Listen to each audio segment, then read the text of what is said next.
find a world of magic. Come along, we can make the world your friend. Silver ball in the air, see it glow everywhere.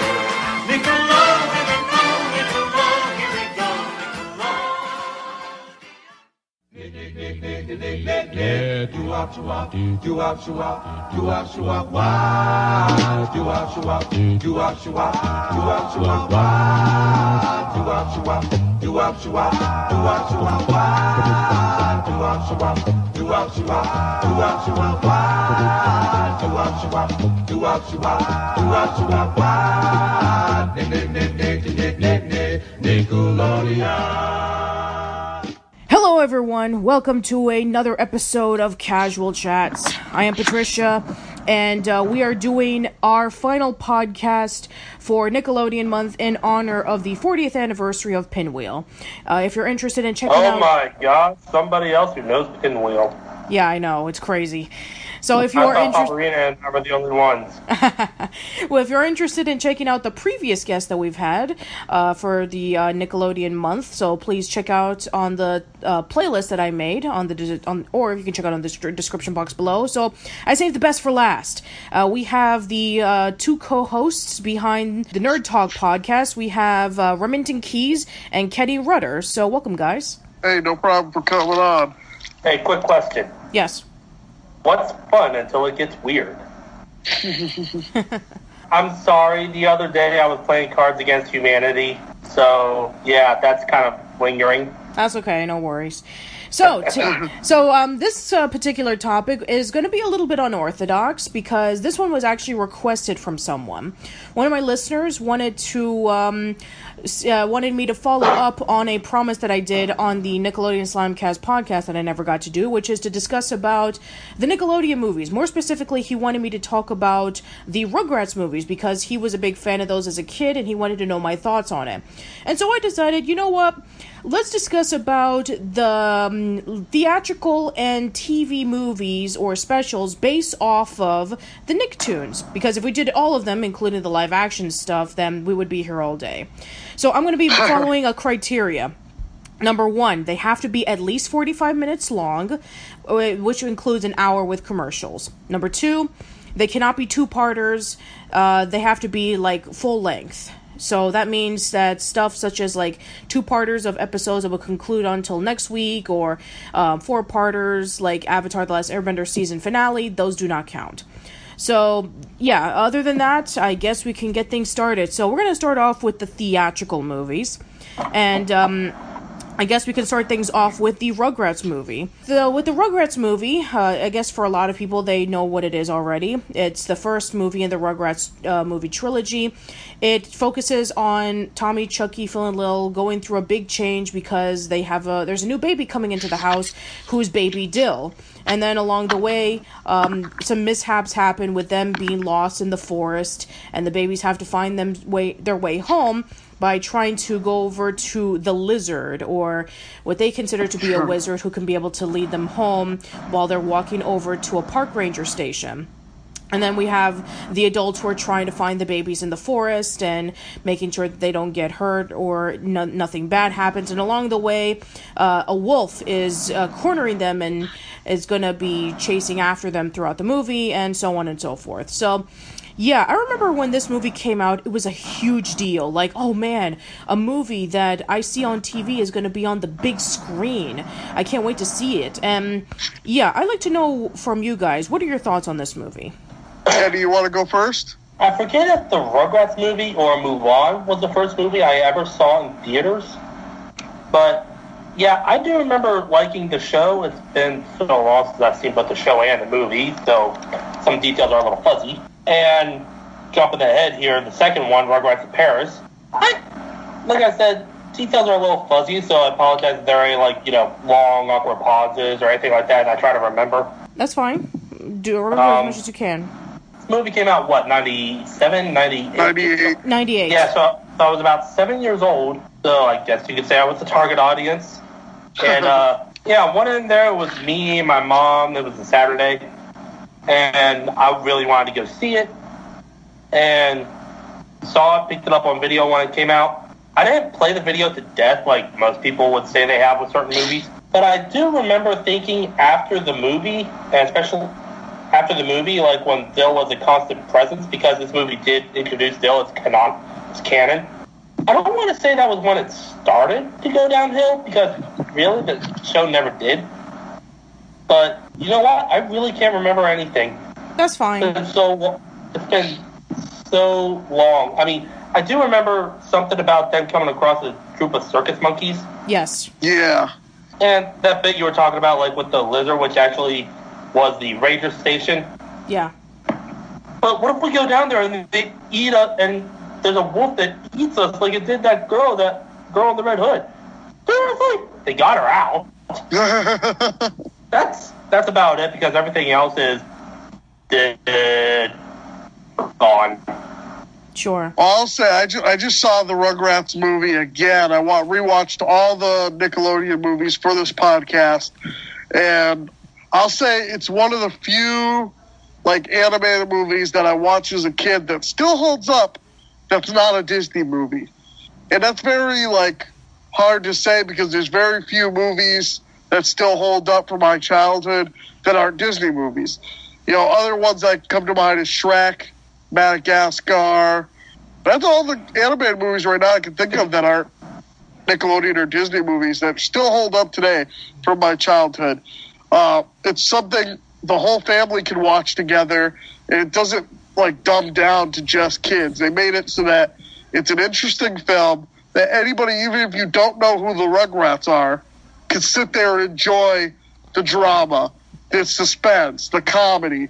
It's a very, very it's mostly grounded film, and it's got some very iconic moments, and I can quote it for years and years to come.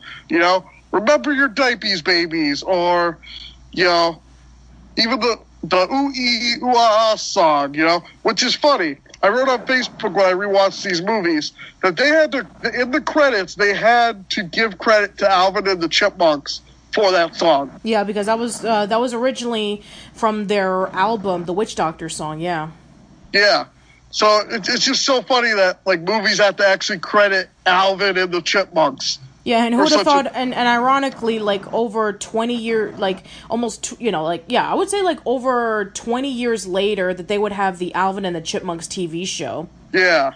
I mean, Nickelodeon had the old Alvin and the Chipmunks show for reruns. That's where I originally saw Alvin and the Chipmunks. Yeah, they did. But they actually reran Alvin and the Chipmunks on syndication, and the original Alvin show from the 1960s, they reran it on Wienerville. Yeah.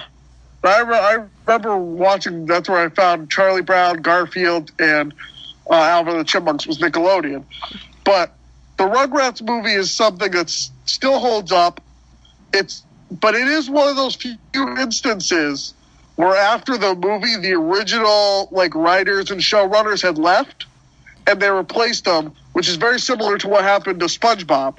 How there's 3 different eras of SpongeBob. Well, there's 3 different eras of Rugrats, and that's all reflected in each movie.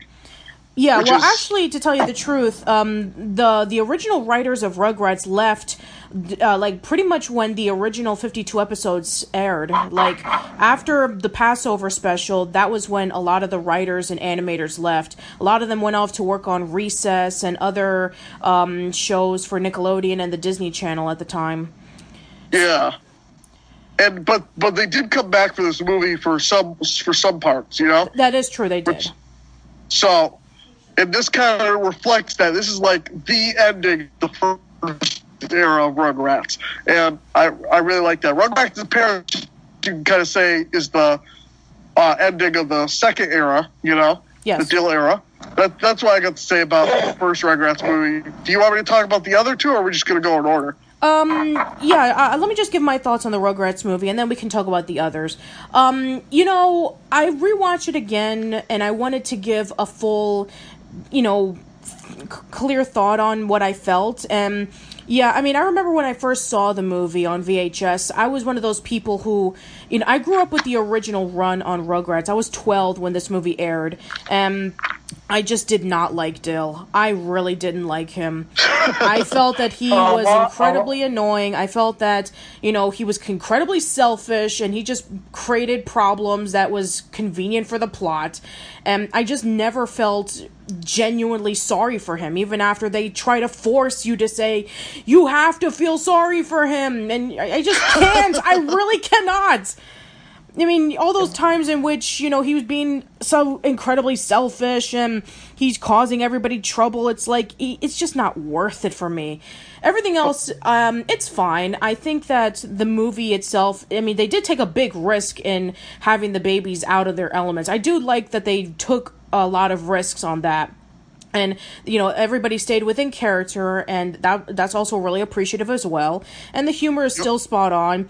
It just has a lot more, butt jokes and poop jokes than what you would see in the earlier runs of Rugrats. A lot more pop culture references, especially with the whole witch doctor thing, and, with the line in which Angelica was, riding her roller skates into the streets, and then she falls down, and then she says to Spike, not all dogs go to heaven. I just remembered, if I may interject, Angelica has a parody of that one Blondie song, too. Yes. Yeah. One way or another, I'm gonna find... Yeah, yes. Which also now jogs my memory. Why the hell was that necessary? Well, yeah, here's the thing. Funny. It's like, a lot of the... I have to say that, in my opinion, that the soundtrack in the Rugrats movie is very mixed between previous songs from like the 80s and 90s and the 70s and 60s. While it has its own original songs like the Reptar song, and I love that. And there's a remix of the Rugrats theme song, which has like a lot of R&B singers at the time, like Aaliyah. No, not Aaliyah. Somebody sings in the background. I don't remember who, but I remember the credit song or something. Yeah, the credit song, like "Take Me There." I want to go there. If memory serves me correctly, that actually debuted at the end of an episode of All That. Oh, really? Yep.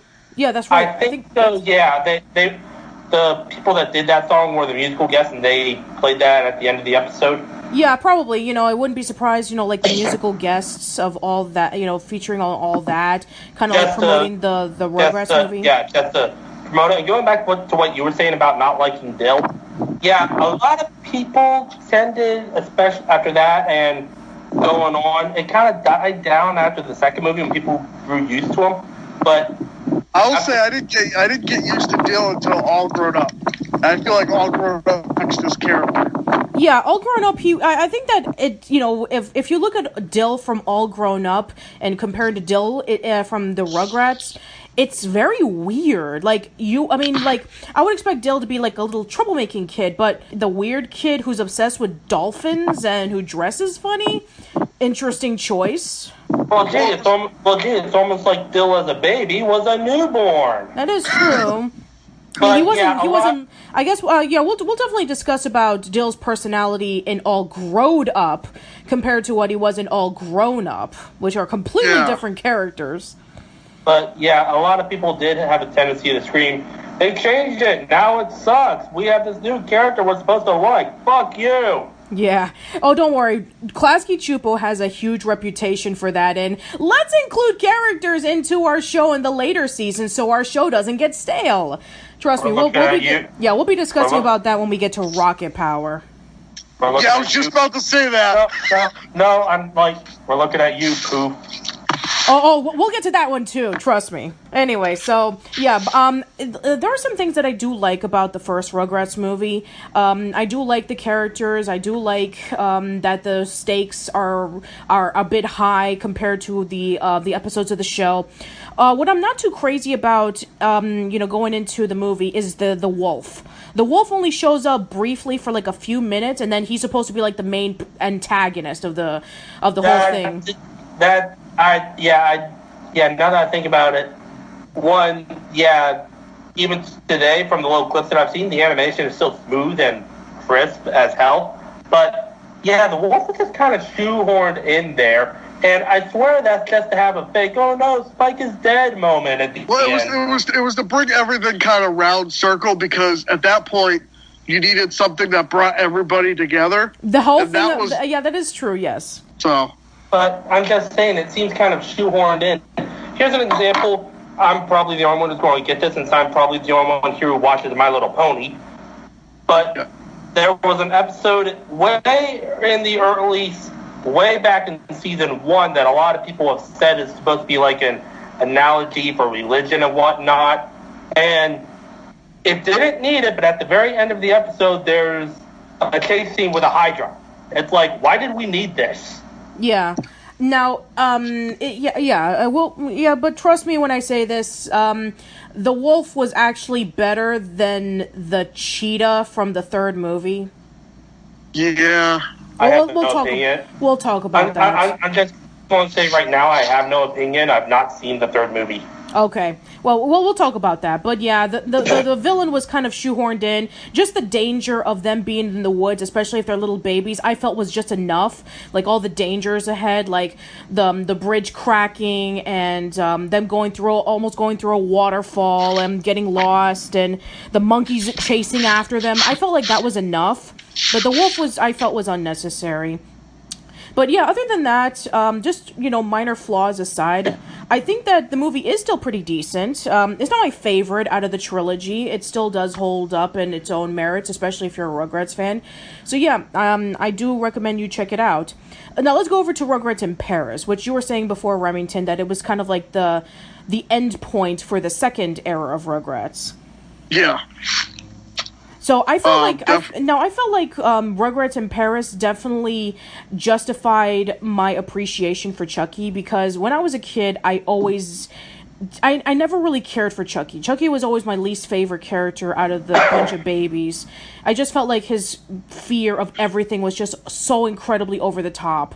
But then when they introduced the fact that he wanted to know about his mother in the Mother's Day episode, and that it was building up into various episodes like the Family Tree episode and Acorn Nuts and Diaper Butts. And then I was just about to mention that. Oh. Yeah, I mean, it's genuinely heartbreaking, and you really feel for Chucky. And then when you go over to Rugrats in Paris, it felt like it was leading up to that. And there are a lot of moments that I remember fondly of Rugrats in Paris than I do with the original. I love when Chucky's thinking about his mom, when we have I Want a Mom That'll Last Forever with Cyndi Lauper. I really like the scene in which Chucky climbs up to the tower so he can see if he can find the princess, and just him trying to find a mom. I felt that was really great, that the movie was focusing on Chucky, and I think that was justified. If I may start? Sure. Okay, my favorite movie is The Land Before Time. Part of that is because the one scene that stands out is the death of Littlefoot's mother, which even today is still heartbreaking. So if The Land Before Time is Littlefoot trying to come to terms with his mother's death, Rugrats in Paris is the complete opposite, with Chucky finding a new mom to love. Yeah, stepmom technically, but still. And the weird thing is, I think I saw the episode that aired after the movie canonically happened, before I saw the movie, because I didn't see this one in theaters. Oh, you probably did, because the episode that leads into this movie is what she mentioned, Acorn Nuts and Diaper Butts. No, I'm not talking about that one. I'm talking about the one where Chester and Kira are married and Chucky's suddenly talking, granted the only word he can say is no, and I'm like, when did this happen? Oh, I know what you're talking about. You're talking about Finsterella, aren't you? Yeah. I guess so, yeah. Yeah, that was the first episode. I don't remember episode titles. Yeah, that was the first episode that came out after Rugrats in Paris. That was when Kira and Kimmy moved in for the first time, and that was when she was reading Cinderella to the kids, and then Angelica talks about like, oh, you have you're having stepmom, and all stepmoms are evil, and so. Yes. A couple moments from the movie that do stand out is, I don't know, for some reason I always got laughing at Angelica sneaking into first class on the airplane. Oh yeah, that's right, yeah. Then there's the babies rampaging through downtown Paris in the giant mechanical reptar. Oh yeah, that's right. Yeah, it makes it look like it's like a kid version of kid version of Godzilla. Yeah, kid version of Godzilla. What was. Yeah, kid version of Godzilla, course, or if we're talking about like kids controlling robot monsters, it's like child version of Pacific Rim. and of course, Chucky crashing the wedding. Yes. But the one thing that I really appreciate... Those are the moments that stand out. I remember a little bit more about this movie than I do the first one. The best thing about this movie, in my opinion, besides, Chucky trying to find a mom and all that stuff, the villain. Oh my god, I love the villain so much. I love Coco LaBouche. Oh, that bitch. Yes. I love that character. That character is so memorable to me, so incredibly over the top. Her teaming up with Angelica to try to marry Chaz and have Chucky as a son so that she can gain a promotion from Mr. Yamaguchi. Really love her. And Claude, her assistant, is hilarious. So yeah, that's one of the major highlights for me. Another thing that I do remember, the soundtrack in the movie is a lot more memorable. Oh, that reminds me. This is the movie where that dumb song "Who Let the Dogs Out" debuted. Oh god. No. Wait, I thought "Who Let the Dog." Oh, yeah, never mind. Yeah, that's true. Nope, yeah, you're right. Yeah, Thinking Crocodile. That was the Crocodile Hunter movie, which came out, I think, in the same year, 2002. Well, this movie came out in 2000. I was off by 2 years, so sue me. Yeah, well, it came out. Yeah, I remember when that song was everywhere. Like, the Baha Men were like this one-hit wonder, and they had that one song, and everybody was like obsessed with it for some reason. It became like the second season theme song for 100 D's for Eddie McDowd. I remember that being played a lot in the what would you call it, in Slime Time Live and the Kids Choice Awards and all that stuff. Yeah, that song was everywhere, and even the Baha Men appeared in an episode of Chalk Zone. Well, see, it wasn't a one-hit wonder because they did the Stanley theme song too. I don't have any idea what that is. Oh, it's a Disney show. Oh, okay. And then, as I said, there was a cover of Elton John's Crocodile Rock for the Crocodile Hunter movie. Well, but yeah, ignoring the fact that song's title is one of the age-old questions, you're right, it was everywhere. You just want people to shut the hell up. And then comes Shrek, it gets overshadowed, and did they say still overshadowed by All-Star by Smash Mouth. It's like, shut up! Well, yeah, you do have a point. Although Shrek came out 2 years later. What was it, 2 years? Yeah, I think it was like around like a year or two later. Now, we'll definitely talk about... Shut up. So yeah, there's some minor problems that I do have with Rugrats in Paris. One of them being I don't really understand why the movie had to take place in Paris. It's called Euro Reptar Land, and it has a Japanese feel to it. Like they go to a Japanese sushi restaurant. Chaz in the end marries an Asian woman, and Reptar is from Japan. It made me wonder, like, why doesn't the movie take place in Japan? Why wasn't it called Rugrats in Japan as opposed to Rugrats in Paris?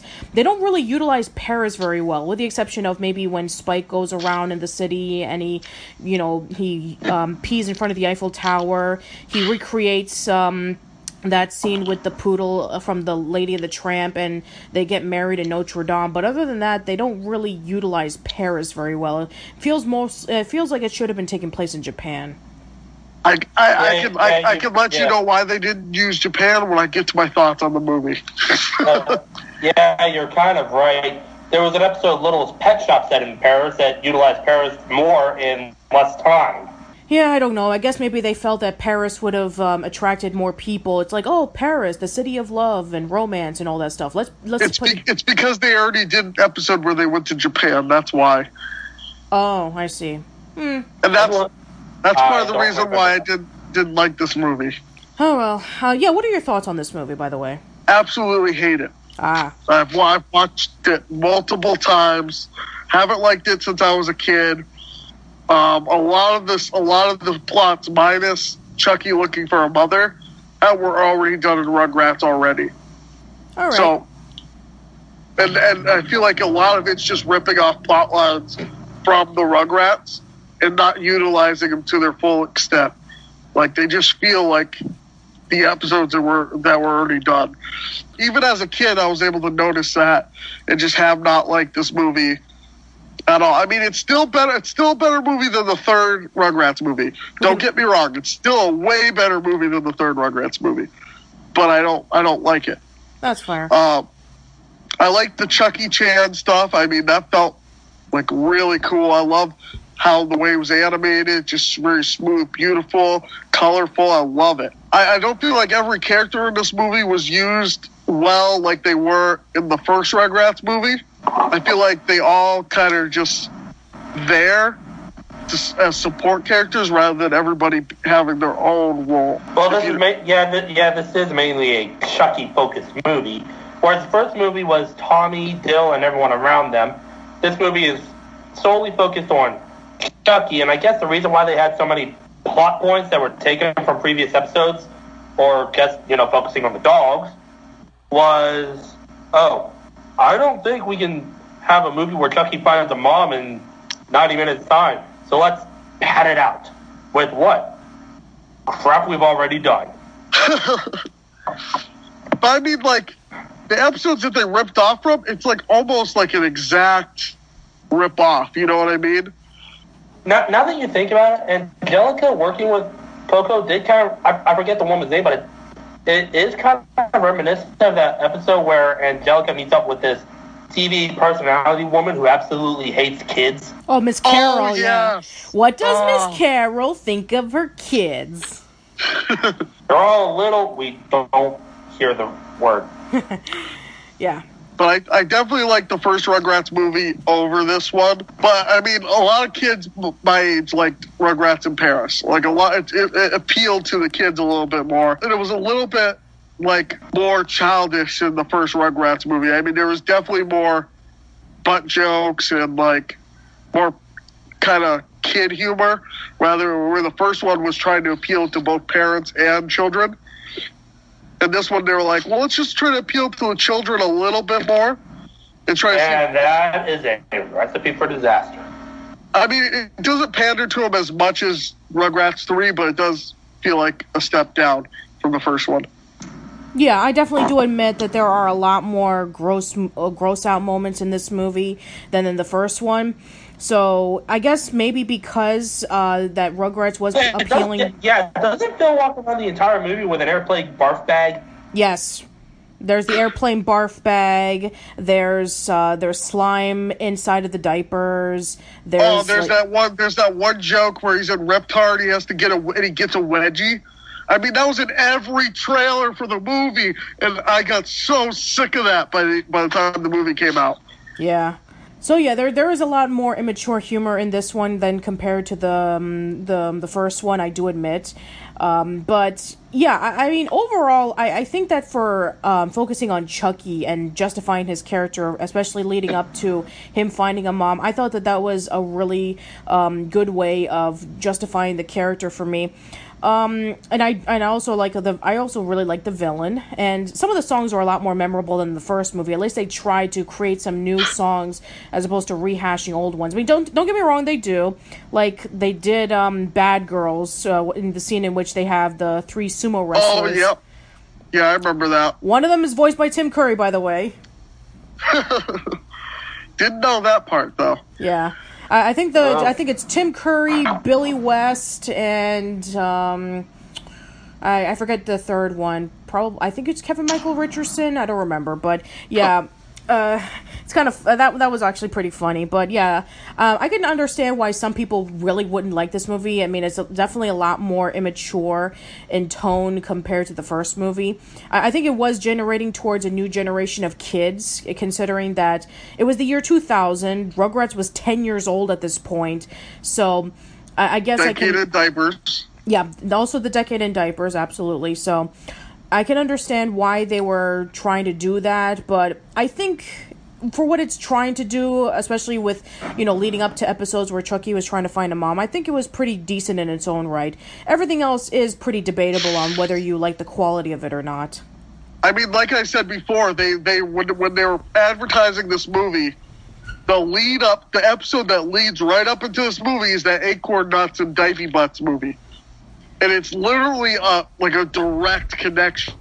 Yes, it is. And they advertise the hell of it. Like, before you see the movie, go see Acorn Nuts and Diaper Box. I mean, they literally advertise the heck out of it like that. Yeah, like, the same thing with the first movie, in which they advertised the hell out of the Family Tree episode, because that was when that was when it was first revealed that when Stu and Dee Dee were celebrating their anniversary on the cruise, that Dee Dee found out that she was going to have a baby.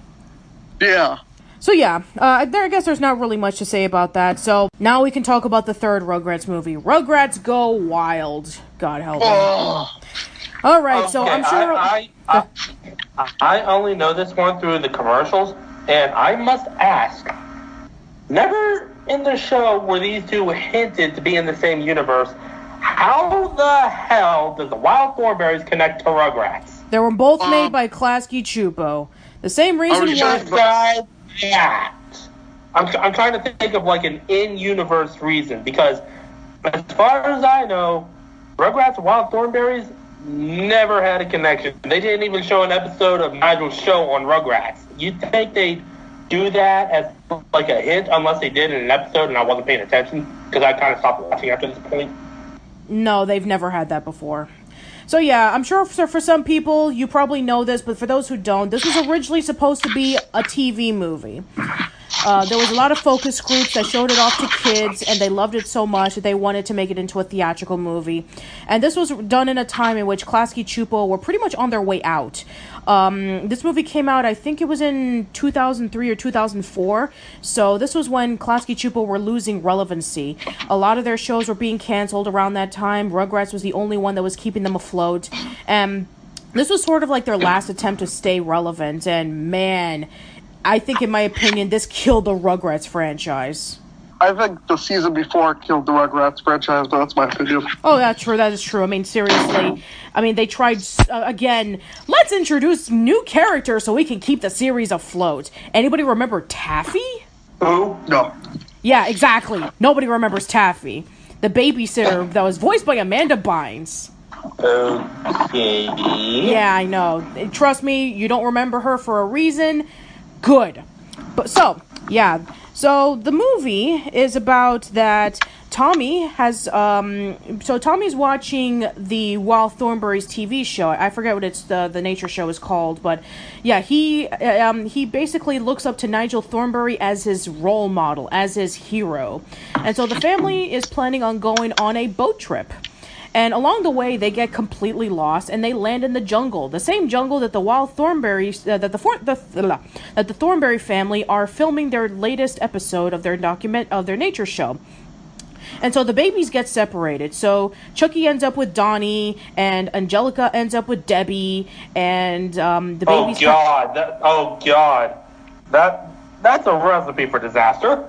That's actually two recipes for disaster. Because I remember how hyper Donnie was, and Debbie was a little bitch. Well, Angelica and Debbie, I mean, sure, it was like all kinds of train wreck, but that scene in which they were singing Should I Stay or Should I Go, that was actually pretty entertaining. But yeah, that whole thing with Donnie and Chucky was a train wreck. And oh God, the hands down the worst thing about that movie, Eliza and Darwin meeting up with Spike. Oh, yeah. Isn't that Spike voiced by Bruce Willis? Yes. Yes. At one of the lowest points of his career. Is it as bad or worse than Bill Murray as Garfield? Probably worse. Worse. Hands down worse. Wow. Because here's the thing. At least Bill Murray, he at least attempted to sound like Lorenzo Music, and he did like the little characteristics, like him eating lasagna, him being lazy, kicking Odie off the table. At least he was staying within character. Spike, absolutely not. He was not within character whatsoever. And I get it, he's a dog, but he's supposed to be like an optimistic, happy dog who helps Tommy when he's in trouble and all that stuff. But my God, Spike in this movie is one of the worst things about it. It's like, he's like this he's a wisecracking, cocky, overconfident dog. And then when he meets up with the quote-unquote villain in the movie, which is a cheetah, he sings a song about how dogs are better and cats are like losers. And then there was this one scene in which he was talking about how he used to eat Chucky's diaper and it was spicy and that's smelling his butt or whatever. It's like, my God, this is stupid. one of those things as a kid that I was wondering if I really wanted it, and I'm like, that's something I've always wanted. Then when I saw it, I was like, nope, didn't think it was like that. I don't want that anymore. Okay, note to self: time your drinks better. When you said Spike likes to eat Chucky's diapers, my root beer nearly came out of my nose. Yeah, it's true. Like, it's bad. It's really bad. And the villain doesn't even exist. I mean, the cheetah only shows up, like, briefly, and she pretty much just goes away like nothing happened. The one thing that I do remember about this movie is the scene in which when all the babies and Nigel are trapped in the submarine and the oxygen goes out. And they are trapped in the submarine with a little bit of oxygen and only a few minutes to live. And Nigel just looks at the babies, like, without saying a single word, knowing that they're going to die. That's like a strong emotional moment. If there would have been moments like that in this entire movie, I would have at least cared. But nope, they were saved like at the last minute because plot convenience. In which, you know, all the adults work together so they can be able to raise the submarine up. So, yeah. I mean, it was They at least use ping pong balls. No, I think it's silence for no. No, I don't think they use ping pong balls. I think they use something from the convy to raise up the submarine. Well, that's boring. It was one of those things that, as a kid, I was like, oh, I really want this crossover. But when it came out, it wasn't as good as I thought it was going to be. So you realize you neither needed nor wanted it. Yeah, and I mean they had cool promotions for it with the smell-o-vision and like the scratch and sniff and that whole thing. And both shows were very popular at the time, with Wild Thornberrys having its own movie before this. So, I mean, it was something I was always looking forward to. But when I finally saw it, the product. It sucked. It was like a complete disappointment. I saw this in the theaters, and to be honest, I liked Scooby-Doo 2 over this one, especially as a kid. So, you know what? Something like that kind of just recently happened with Sonic Forces. Yeah. They launched it as Sonic's big 26th anniversary game. I got it, beat it in one sitting, less than 4 hours. Handed it into GameStop about a week later, saying, disappointed. Better than Sonic 06, but still a disappointment. I'm going back to Sonic Mania. Yeah. But yeah, this was supposed to be like, you know, one of Klasky Csupo's last attempts of keeping afloat after being demolished by SpongeBob. But yeah, in the end, it didn't work for them. Yeah, I mainly blame the whole, like, it just, like, reeks of desperation. The whole movie reeks of desperation. Like, you can just tell it should have stayed as a TV movie. Although, like, kudos for them for trying to make a crossover movie work in theaters. It just, if you're going to do a movie, you got to keep it simple enough where you know people are going to go pay to go see it. This is something that's a huge gamble, and you don't know, like, it doesn't appeal to mainstream audiences. It only appeals to people with kids. Yeah. It doesn't appeal... Like, with the Rugrats movie, anybody can go see it. The Rugrats Go Wild, it's only appealing to kids. And the second one was kind of that medium, but, like, it was focused towards kids, but, like, you could still enjoy it if you're an adult. I mean, I didn't enjoy it, but you could enjoy it. And the third one is just, it's like bringing your kid to Smurfs. You know only kids are going to want to see the Smurfs, you know? Yeah. No adult wants to see Neil Patrick Harris hang out with a Smurf. Actually, I was going to say, last act of desperation. Oh, so it's the Emoji Movie before the Emoji Movie. Nah, it's not as desperate as the Emoji Movie. It's definitely more like a Smurfs thing where they have this property, they need to do something with it. Let's make a movie. Yeah. Let's cross it over with something. Yeah, and did you know that Paramount and Nickelodeon movies were going to make a Smurfs trilogy? Yes. So I would have loved to see that, because the first one would have been about Gargamel, or maybe that was been the second one. Then the second one would have been about the origins of the Smurfs, and then it would kind of like lead up to where the TV show was. See, I think a live action Smurfs movie could work. But it can't be, we went to the real world. It needs to be something more like Yogi Bear. Yeah. Oh, well. Okay, let's move. Okay, so that's it for Rugrats. Let's move on to the next one. Yeah, so let's move over to Jimmy Neutron Boy Genius. Can I be the first one to talk about Jimmy Neutron when you're done with the intro? Oh, yeah, absolutely. Okay, so yeah, Jimmy Neutron, for those who don't know, originally called Johnny Quasar around the 90s. It was pitched around by the creator John A. Davis. Nickelodeon really liked the idea, and so they made a bunch of shorts to promote the upcoming movie. I remember those. Yeah, there was a few shorts involving with Jimmy and Carl with the clone machine. Jimmy making a machine that would inflict pain onto another person. Jimmy trying to put cream corn inside of a cube so he doesn't have to eat it. Jimmy trying to reverse time so we can eat a bunch of cookies, etc. And then there's the one where Jimmy and Cindy have a competition for their dogs. So it's all to promote the upcoming movie. And so Jimmy Neutron is essentially about a boy genius who is inventing a whole bunch of things. One of them he invents is a satellite so he can be able to find alien life. Alien race called the Yokians find it. King Goobot finds the tracking device and the satellite, and he wants to use it so he can be able to send the coordinates to Earth so they can capture the grown-ups, so they can feed their god Pultra, and Jimmy and his friends have to save them right before it's too late. So, Remington, please share your thoughts on this movie. Actually, correction on the shorts. They actually started airing a year before the movie came out. Oh, okay. They were to prove if the show could be successful with young kids, to turn into a TV show, and then they ended up making a movie instead. Right. Now I remember. You're right. So technically, it's a spin-off of the shorts, but then they led to like a full series. Or going to be a full series anyways. But they decided to make the movie so that they can reuse the backgrounds for the city, so that the show doesn't look cheap. Right. Because they were using 3D animation, which can be really expensive on a TV budget, so that it doesn't. So they made it so it doesn't look like Transformers, and the other one, Reboot. Yeah, Reboot.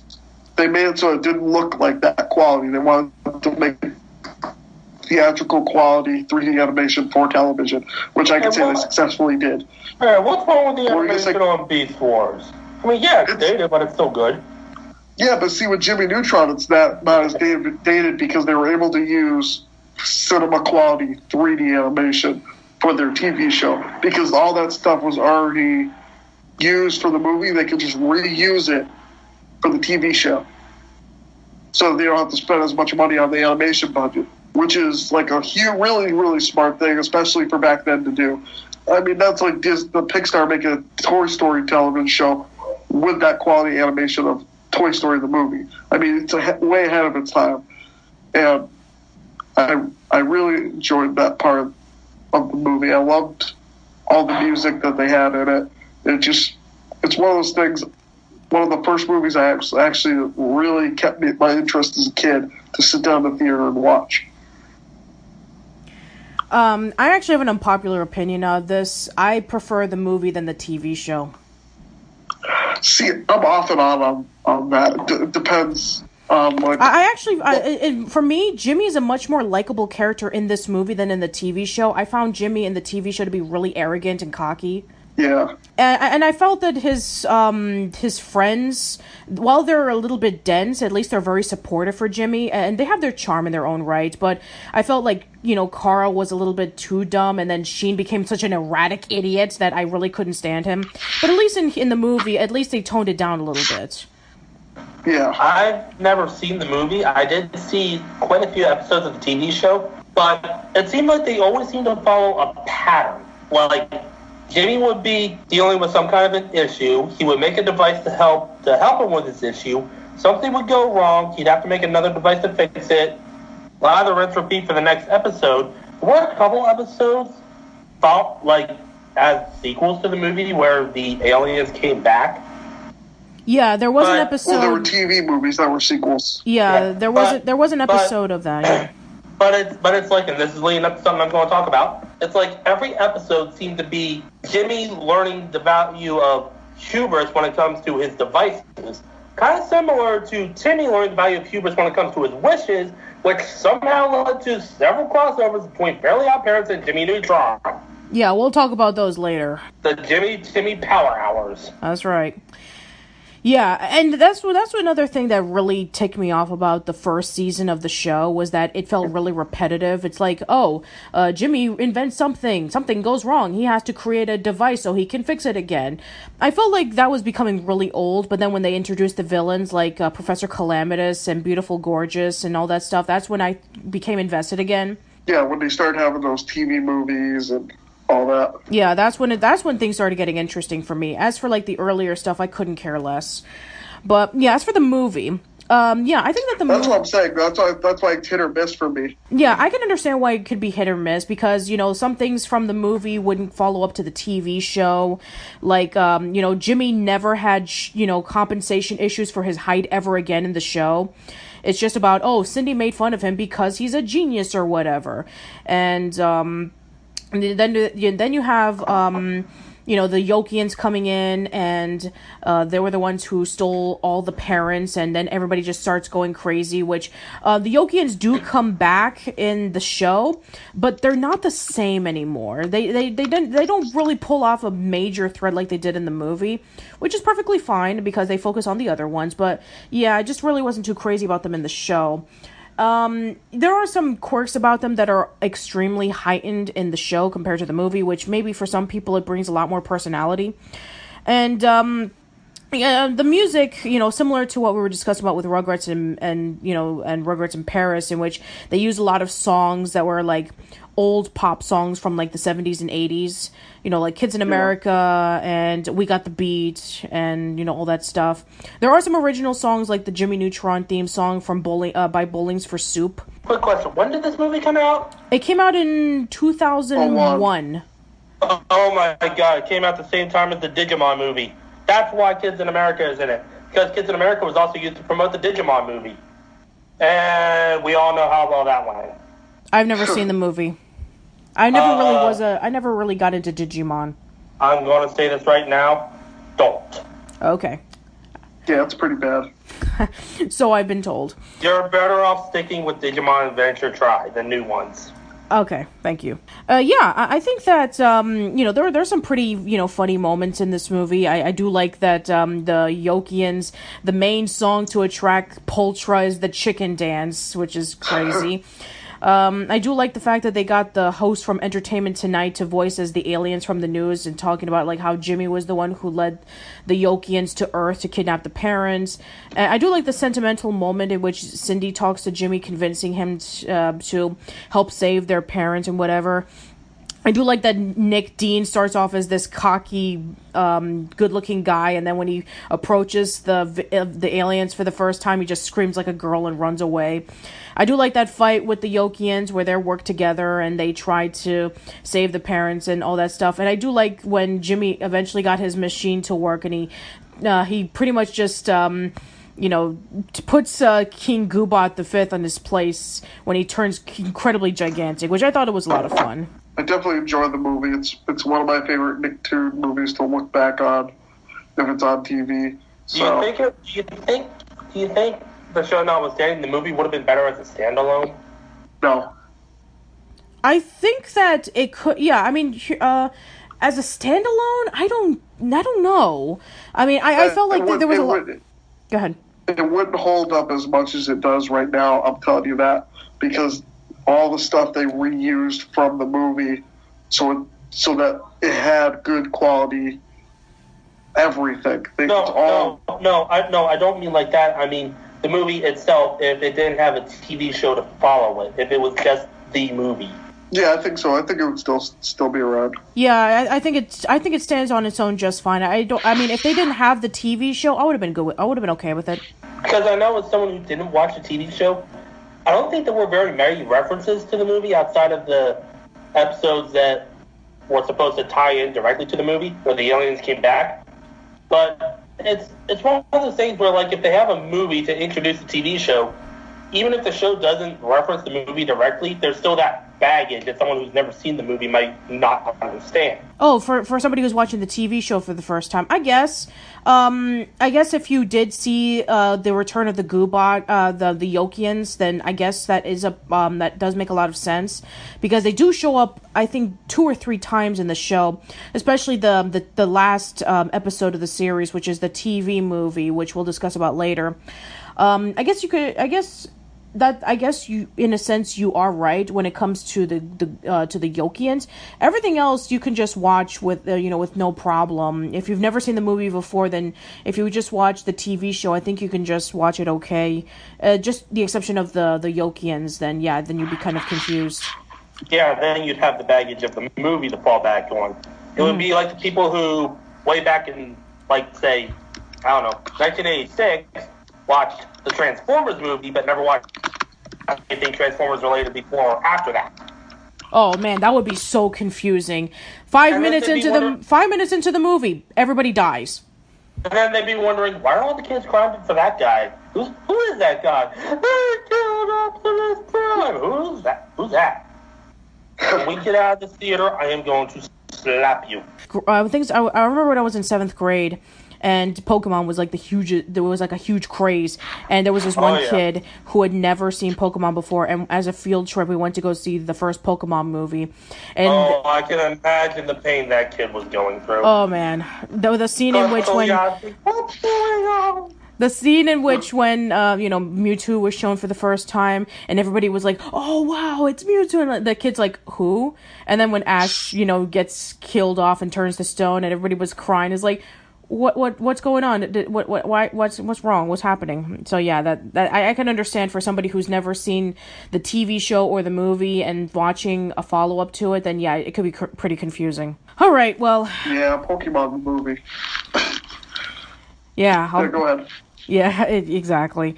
So yeah, I guess I'm thinking about the post Remington has made, and he's probably now having flashbacks to the most recent one. Apparently Pikachu talks, like literally talks. Spoilers. In this one. Yeah, spoilers. By the way. From what I've heard, I haven't actually seen it myself, so I can't say with 100% certainty. Yeah, I'm not too fond of the new one, but yeah, I did get flashbacks when she said Pokemon. Yeah. All right. Well, I guess. Didn't you say you're better off watching the new Yu-Gi-Oh movie, Dark Side of Dimensions, instead? Yes. Which that is a damn good movie. It's much better than the last Yu-Gi-Oh movies. Anyway. Well, I've seen it, and I have seen Dark Side of Dimensions, and trust me, you'll like it. I've got it. It's sitting right here next to me. Ah, okay. Yeah, I recommend you check it out if you have the chance. All right. Well, all right, I guess that's not much to say about it. So, let's talk about the Hey Arnold movie. Ooh. Which one? The first one. I was going to say, if you talk about the new one, I haven't seen it yet. Yeah, we'll save that for last. I haven't seen them. Okay, I'm just going to get this out there right now. A lot of the movies she's going to bring up, I've probably never seen. So I'm going to be the odd man out here. That's fine. So yeah, for those who have seen my video on the history of Hey Arnold the Jungle movie, you've already know this, but for those who don't, yes, this was supposed to be a TV movie. Trust me, this is going to be a trend. This was supposed to be a TV movie, but because Nickelodeon was doing so successful with Rugrats the movie and Rugrats in Paris making over $100 million, they decided to push Hey Arnold. Thornberrys. Well, the Wild Thornberrys movie didn't come out at that point yet. Oh yeah. Sorry. Yeah, it came out I think it came out like a year later. Oh, okay. Okay, so it was Rugrats, the Rugrats movie, Rugrats in Paris, and Jimmy Neutron. So all three of them made $100 million. And so because that... Combined or all together? All together. Yeah, all together, each, they made $100 million each. Yeah. So, Craig Bartlett was working on a TV movie called Arnold Saves the Neighborhood, which would have been episodes 98, 99, and 100.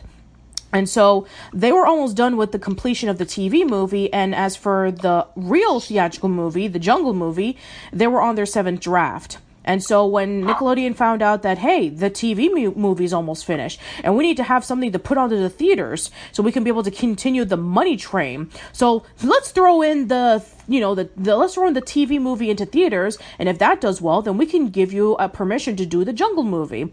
So they pretty much did that. They were given a $3 million budget to finish off the production of the TV movie, and that's how we got Hey Arnold the movie. And so Hey Arnold the movie is supposed to be about that business conglomerate by the name of Sheck. He decides to purchase the neighborhood that Arnold and his friends and family live in so they can be able to build it into a shopping mall. And they have 30 days to evacuate, and Arnold wants to save the neighborhood. So he teams up with Gerald, and he goes over to some sort of spy lady, and they get like equipment so that they can be able to sneak over to Sheck's, building, because he apparently has a document saying that the neighborhood is a national landmark because of a tomato war. And then this is yeah, I'm not even joking. Oh my god. No, I am not joking. And if you're wondering, there was an actual tomato war that happened during the 1700s. Oh my god, it's like the Emu Wars. Anyway, so throughout the movie, Helga, who's disguising herself as Deep Voice, is helping Arnold out to sneak over to Sheck's building so they can grab the document. And this is we'll discuss about this part later, but yeah, it's essentially like a spy movie. Because everybody knows about Hey Arnold and it being about spies, right? And action. Yeah, I'm not Unless the kids are playing a game, I don't think so. Anyway, yeah. I've already basically forced. I already gave my thoughts on this movie, so if you're interested in go listening to that, then yeah, just... Remington, give your thoughts. It's forced down your throat, like BS. Like most of the movie is BS. It doesn't even work for me. It doesn't even work as a TV movie. It's just a lot of things that the characters wouldn't be doing. A lot of like random events. Like definitely the Jungle movie feels more Hey Arnold than this movie, and you can see where it was originally animated to be a TV movie, because all that happens is in this movie to make it look theatrical is the shading and the outlines are darker, and that's about it. Like tons of television shows nowadays look better than this movie, and like the animation doesn't hold up, the story doesn't hold up. It's one of those things where even Hey Arnold doesn't even count it as canon. You know what I mean? Yeah. And let's talk about that kiss, shall we? Oh, that's why I would mention the canon part. That's almost like, so we didn't have to talk about. Yeah, that kiss was so awkward, where, this is the first time that Helga confesses her love to Arnold, and it's awkward, it's rushed, it's so uncomfortable, and it doesn't even stick out in the end, because then she changes her mind, and just no. I'm sorry. If you guys, I know there's a lot of people who like this movie, and if you do, that's perfectly fine, but man, I mean, looking at the TV show and then watching this movie, it just feels so out of place. The animation doesn't look right, the characters don't act right, the story isn't right. Even as a kid, I didn't like this movie. Yeah, I don't recommend it. I think that now that we have the Jungle movie, I think that this movie is pretty irrelevant. Yes, 100% agree. Everything this movie does, the Jungle movie does, but better. I don't know. Outside of maybe the initial previews way back in, what was it, 2001, 2002? 2002. Yeah, other than that, and maybe spying it on the shelf at FYE maybe once or twice, I've not heard anything about this movie. Yeah. I mean, this movie's so bad you won't even find it in a $5 bin. They already threw it away. Oh my god. I think the only thing that people still remember about this movie, kind of ironically, is that, Aaron Carter and Romeo actually have songs in this movie. And I remember Romeo was in the commercials talking about how he and Arnold were like bros, and how, he's always standing up to what he believes in or whatever. It's like, oh, jeez, no. What does Romeo have anything to do with Hey Arnold? Ironically, Romeo's on an MTV reality show right now. About what? You ever heard of The Challenge? No. It's basically a real-world spinoff, but they do challenges, like a reality show. Oh, it's like the surreal life. Instead of having, like, washed-up has-been celebrities, they have people? I don't know. I don't care. Yeah. Ugh. All right. Well, going back to what you're saying, just judging from everything you said, this movie sounds like one of the characters' bad acid dreams. I mean, I know what they were trying to do. I mean, because that, this movie was originally supposed to be a TV movie and then it was moved over to theaters. I get what they were trying to do. Similar to how the Rugrats movie, they took risks in moving the babies out of the house and having a huge adventure. I guess for the same thing they wanted to have for Hey Arnold, in which, they can't just have Arnold in the neighborhood all this time. Let's see if we can try to mix things up a bit by having a spy thriller. And okay, but one of the worst parts of the movie was them trying to make him riding the bus look epic. Like, riding the bus is not epic. You should not try to make riding the bus seem like it's an epic quest, It's like literally him just trying to ride the bus. Like, yeah, that's true. It's true. In this movie, the bus driver that was pretty jerky throughout the movie's run because he doesn't care about the neighborhood. His girlfriend broke up with him because she didn't want to date someone who had an amputated leg. So he pretty much just like didn't care about the neighborhood until they were discussing about like, but they're going to destroy this neighborhood and your girlfriend's going to be there. It's like, what? We need to go save her. And then he gets pretty much knocked out and then Gerald has to be the one to drive it and is trying to be all epic and stuff. I mean, the chase scene is pretty entertaining for what it is, but it's still kind of dumb. It's them riding the bus through the city. It shouldn't be an epic journey. It should have been a quick, them ride the bus, they get there. It didn't need to be this whole epic quest to ride the bus. I mean, can I just go watch Speed instead? Sure, might as well. Yeah, I don't have anything to say. And also the villain. The villain sucks. The villain's forced. Yeah. I think we've had better villains in the TV show. Mother Nature.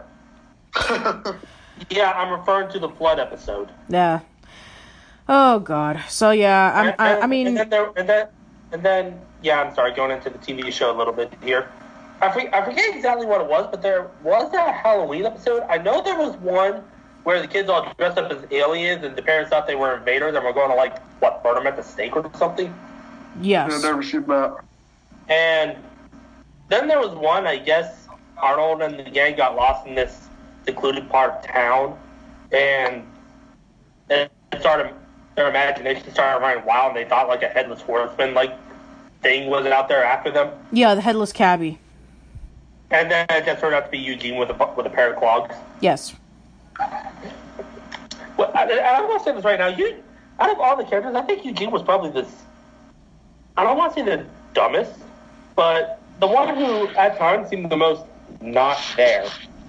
I don't remember the circumstances, but there was one episode where he got, I think it was him, Arnold, and Harold stuck up a tree. Yes. And he spent the entire time going, any minute now, any minute now, any minute now. I'm surprised Harold didn't just push him out of the tree. He almost did, by the way, and then Arnold blocked him, and then Arnold almost fell down the tree, and they had to work together to climb him back up. And then you had the episode where Harold, to pay off, I guess, Robin from the butcher store, has to work at the butcher store for, what was it, a week? Yes. And I'm trying to remember here, there were the Heat Wave episode stands out. Probably because Grandpa sends Arnold down to the store around the corner. Go get some ice. He comes back and the ice is already melted into nothing but water. No ice. Yeah, that's true. And then everyone goes, and then everyone attacks the ice cream truck. Yeah, by the Jolly Ollie man. Yeah, so I guess there's not really much to say about this movie. Let's move on. Oh my God. There really, if you think about it, isn't much to say about Hey Arnold, because it's just one of those slice of life shows. Unless you're one of those people who wants to talk about the implications of Helga's relationship with her family. Yeah, there's a lot of episodes focusing on that. You have Quantity Time, you have Road Trip, Helga on the Couch, in which if you want to delve deep into Helga's family, then yeah, those episodes, when you look at them, it's pretty depressing. The show's more cinematic than the movie. Next. Yeah. Let's go. Hey, at least the show gives justification for things happening, unlike people who are trying to look into who are making these Angelica's dying dream theories. It's like, shut up. All right, let's move on to the next one. All right, next movie we have the Wild Thornberrys movie. This is one I always wanted to see, but never had an opportunity because I did like the show. It's on Nickelodeon all the time. I have 3 copies of the DVD. I never seen it. I don't think I've ever seen it at Walmart or FYE. And where I live, besides the fact that I don't watch TV much anymore, I don't think I get Nickelodeon. So I wasn't able to watch the Jungle movie. All right, so the Wild Thornberrys movie, it is about the fact, it's about that Nigel's parents come by to visit, and they see the life that the Thornberrys are living, and they think it's incredibly uncivilized, especially when Eliza is talking to animals, like in the background with talking to Darwin, and then all of a sudden when Eliza goes over to a cheetah family, one of the cubs gets kidnapped, and because the grandmother thinks that Eliza's so uncivilized, she decides to send her over to a boarding school, and so in the meanwhile, there is a poacher who's trying to capture a bunch of animals, including these elephants, so that they can be able to get ivory. And then Eliza tries to go back to Africa so she can save the cheetah's life. She happens to meet a couple who are traveling around and they love animals and whatever, and then something happens and there's a huge plot twist. But yeah, we'll get to that. So yeah, what are your thoughts on the movie, Remington?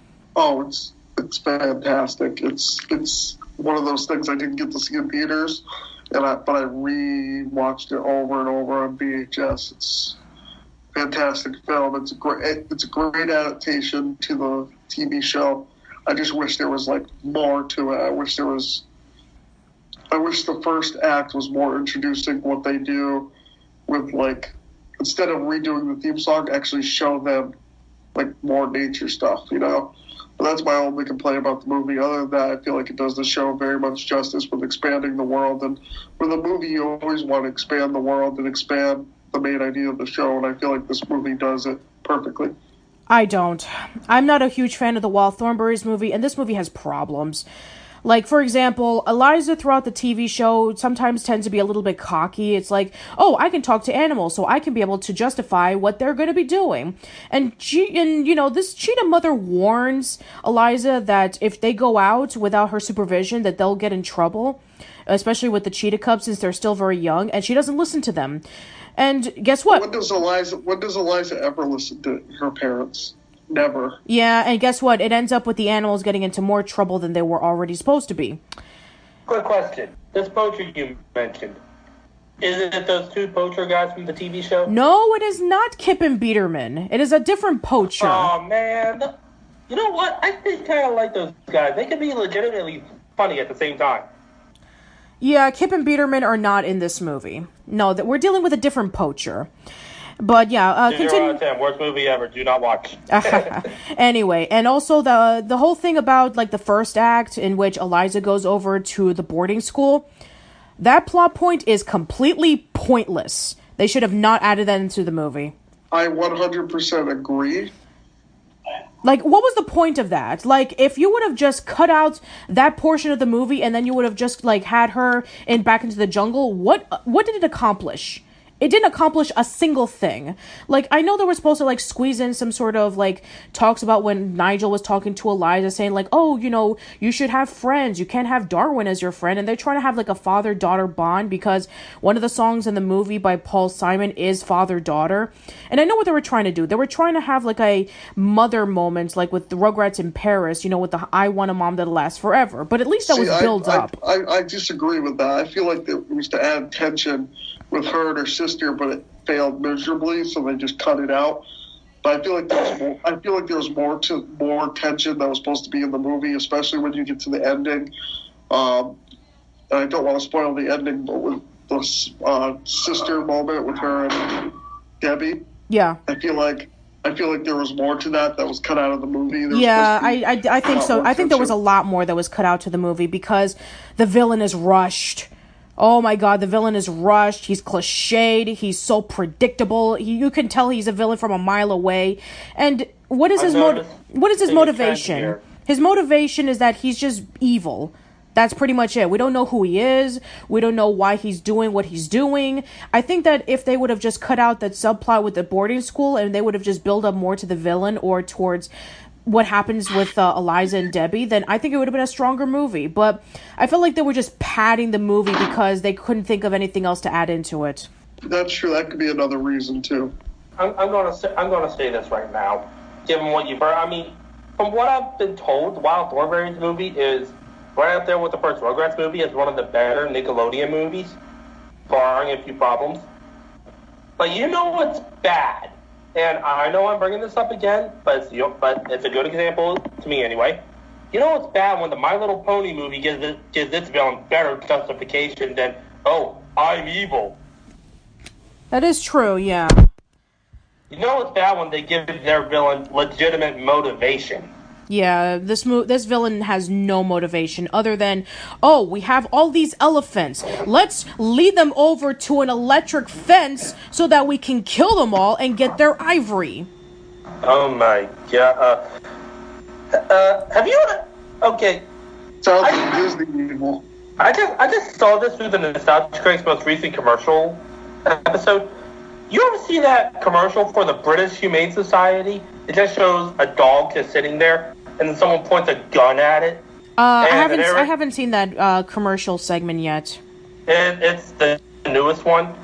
You will be thinking like the critic going, what the fuck? Because there's just a dog sitting there, a guy points a gun at it, and the narrator says, give us a pound or we pull the trigger. It's like, what the fuck is wrong with you? Yeah. I do like the resolution that Eliza did at the end, in which she tries to, stop the elephants her own way. That part I really do respect. Leading up to the ending in which, they have to go back to the status quo or whatever. So, I mean, I guess it's fine. I mean, it wouldn't be the Wild Thornberrys if it didn't have that particular plot point. So, yeah, I mean, I do find that this movie does have a fair share of problems, but other than that, for a movie that's trying to, a movie based off of the Wild Thornberrys, I guess it could have been worse, but I think it could have been better. I think there's one moment in which I felt it was better. I think that the TV movie of the Wild Thornberrys was a lot better than the theatrical one. What? Wait. Elaborate? I always thought that was a continuation of this one. Well, I'm referring to the origin of Donnie. That's what I was thinking. That's why I said I always thought it was a continuation. See, when you said TV movie, I'm like, what the hell is she talking about? Then you said the origin of Donnie, and I'm like, oh, that one. Yeah, that one. Yeah, we'll talk about that one later. I just always assumed that was a sequel. Yeah, I guess so, even though that I think that one came out before or during the movie's production, but they never really mention, that particular plot point, at least not Debbie, but yeah, we'll get to that. Yeah, so, I don't have really much to say about it, so let's move on to the SpongeBob movie. Oh, which one? The first one. Yeah, let's talk about the first SpongeBob movie. Here's my opinion on it, just right away, before we even talk about what the plot is. This movie tries to be like a finale to the show, whereas the other one tries to use the same kind of humor as the show, and that's just just to give you that thought there before we go into it. Yeah, primarily the first SpongeBob movie was kind of like supposed to be like the closure of the series without completely jumping the shark. So. Yeah, basically the movie is about where there's a new Krusty Krab that's opening called the Krusty Krab 2, and SpongeBob wants to be the manager, but it turns out Squidward is the manager, and SpongeBob gets pretty upset about it, and Plankton decides to pull off Plan Z, where he steals King Neptune's crown and takes it over to Shell City, and SpongeBob and Patrick have to get the crown right before it's too late, right before Mr. Krabs fries up, and Plankton decides to use a chum bucket helmet device where he controls everybody, making him his slave, and SpongeBob and Patrick have this huge road trip where they try to find out if they're men or they're boys, or something like that. So, yeah, it's one of those movies where it's like a coming of age kind of movie where he has to learn to be an adult. It's like one of those things where you're in your mid-20s and you're like, you're not quite a kid, but you're not quite an adult. And it's just like figuring out what you like, manning up, basically a man up movie. You need to be more mature to get to that next step of life. Yes. Okay, let me see if we got this right. SpongeBob and Patrick have to stop Plankton from making everybody their slave while saving Mr. Krabs and King Neptune's crown. They go to find out if they're men or they're boys, and for some reason David Hasselhoff's there. But see, it's a lot more deeper than that. Like, well, everyone tries to make this assumption, like, without even seeing the movie, that it's just a silly kids movie. But it's more like, no, you get these silly characters and they're learning to be an adult, be a man. They need to grow into these characters that they're not quite there yet. It's very much like it's basically a movie for someone like my age, where you're in that weird transition where you just got out of high school, but you just got out of college, just got out of high school, but you're not quite an adult just yet. You know what I mean? Like, you're still getting treated like a kid. You're like, well, I'm actually this age, but everyone treats you like that because you're not at that stage of life yet. You know what I mean? Never seen it. I have no opinion. All I know is through the commercials, which is why I said for some reason David Hasselhoff's there. Yeah. Oh, so another thing about the commercials is that the commercials were made to throw people off of the actual plot of the movie. Yeah, and that is hugely apparent in the sequel. Yeah. We'll get to that. But yes, it is true that when you look at the plot, when you look at the trailers for the movies and the commercials, they're absolutely nothing like the final product. It's completely different. And it's kind of funny because this movie came out like around the same year as Finding Nemo, and a lot of people were kind of like comparing the two because, it's a movie about fish and it's underwater and whatever. I never really felt it was kind of like trying to write off the coattails of Finding Nemo. If anything, I always felt like it was kind of like taking homages from Pee-wee's Big Adventure. Think about it. Something gets stolen. They have to go to a city that they've never been to before. They go over to a biker bar. There's a dance moment. There's a song by Twisted Sister. And yeah, I mean, I always felt like it was kind of like homaging that. Even if you ever even look at the poster, where it says like hero, lover, legend, it's actually a callback to Big Top Pee-wee's poster, in which it said hero, legend, lover. So yeah, I always kind of like felt a little homages to those things. I feel like it was a deeper movie than what people give it credit for being.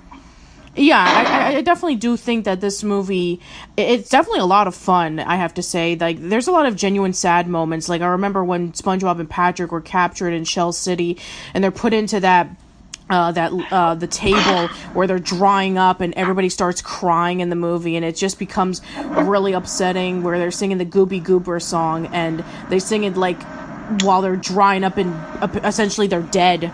And there's also, this biker by the name of Dennis who's constantly chasing them around. There's that creepy scene in which when SpongeBob is thinking that there's an ice cream shop or there's like a huge line of skulls, and then it turns out that it's actually a mouth and it's a giant monster that's chasing after them. So yeah, there's actually an Alaskan bullworm? No, it's not the Alaskan bullworm. It's a completely different monster, but missed opportunity. Oh well. But yeah, no, seriously, there's a lot of things in this movie, like, we see Plankton pulling off a really evil scheme. I think it's pretty much most successful thing that he's ever done, even throughout the entire series, in which his plan actually did work if it wasn't for SpongeBob coming in and singing the Gooby Goober song in the style of a Twisted Sister song, and, freeing everybody and, taking Plankton down. And King Neptune is also a really fun character. And then you have Mindy, who's his daughter, voiced by Scarlett Johansson. So, yeah, I do think that the movie is a lot of fun. If you're a huge SpongeBob fan, then I recommend if you check it out. As for if it's better than the sequel, that's a bit of a debate, because I do know some people who think it doesn't top the first movie, and then there's some people who say, the sequel's way better. So, yeah, But the thing with this and the sequel is that they're two different style of movies. You can't really compare them. One's made to finish off the series. The other one's made to be like the series. Yeah. So, I mean, like, you can't really compare them. No, you can't. Not so whatsoever. Now, speaking of that, if this movie was meant to be like a finale before it got picked up again to continue, do you think this would have been a good ending point? Oh yeah, absolutely. I think that if this like no more seasons, just like reruns and such. Yeah, yes. Absolutely, without a doubt. Because at this point, this movie came out 2003, 2004, and the show debuted in 1999. So that means that the show ran for, at this point, at least 6 years. Yeah, which is actually pretty good because a lot of Nicktoons, some of them wouldn't even run for that long. Some of them would only run for like maybe 2-3 years tops. So yeah, for SpongeBob to run for that long, I mean, sure, it wouldn't have run as long as Rugrats, but I think if it would have ended it there, then I think it would have been incredibly successful. But and SpongeBob is still going. It's about as old as Family Guy now, which also started airing in 1999. And they're working on a third movie. And I don't know, I guess depending on who you ask, the series is either stayed the same, gotten slightly better, or it's started to go downhill since it's been running for so long. Yeah, it really depends on the generation of kids. Like, for example, in the conventions that I've been to, Roger Bumpus, who's the voice of Squidward, has appeared a couple of times. And there's still a lot of kids who go to these panels and they still love SpongeBob, especially like the newer episodes. And they always ask him questions and they want him to do the quotes and whatever. And I see like a whole bunch of, different ages, kids, teenagers, adults. I remember this one story that I'll never forget. When I was standing in line meeting with him for the first time, there was this kid, he must have been like 16 or something like that. He was right in front of me. He was dressed as he was dressed as one of the characters from Team Fortress 2. And he approached him, giving him the SpongeBob movie, wanting him to autograph it, saying, I grew up from foster home to foster home. And the thing that I fondly remember is coming home after school and watching SpongeBob every day.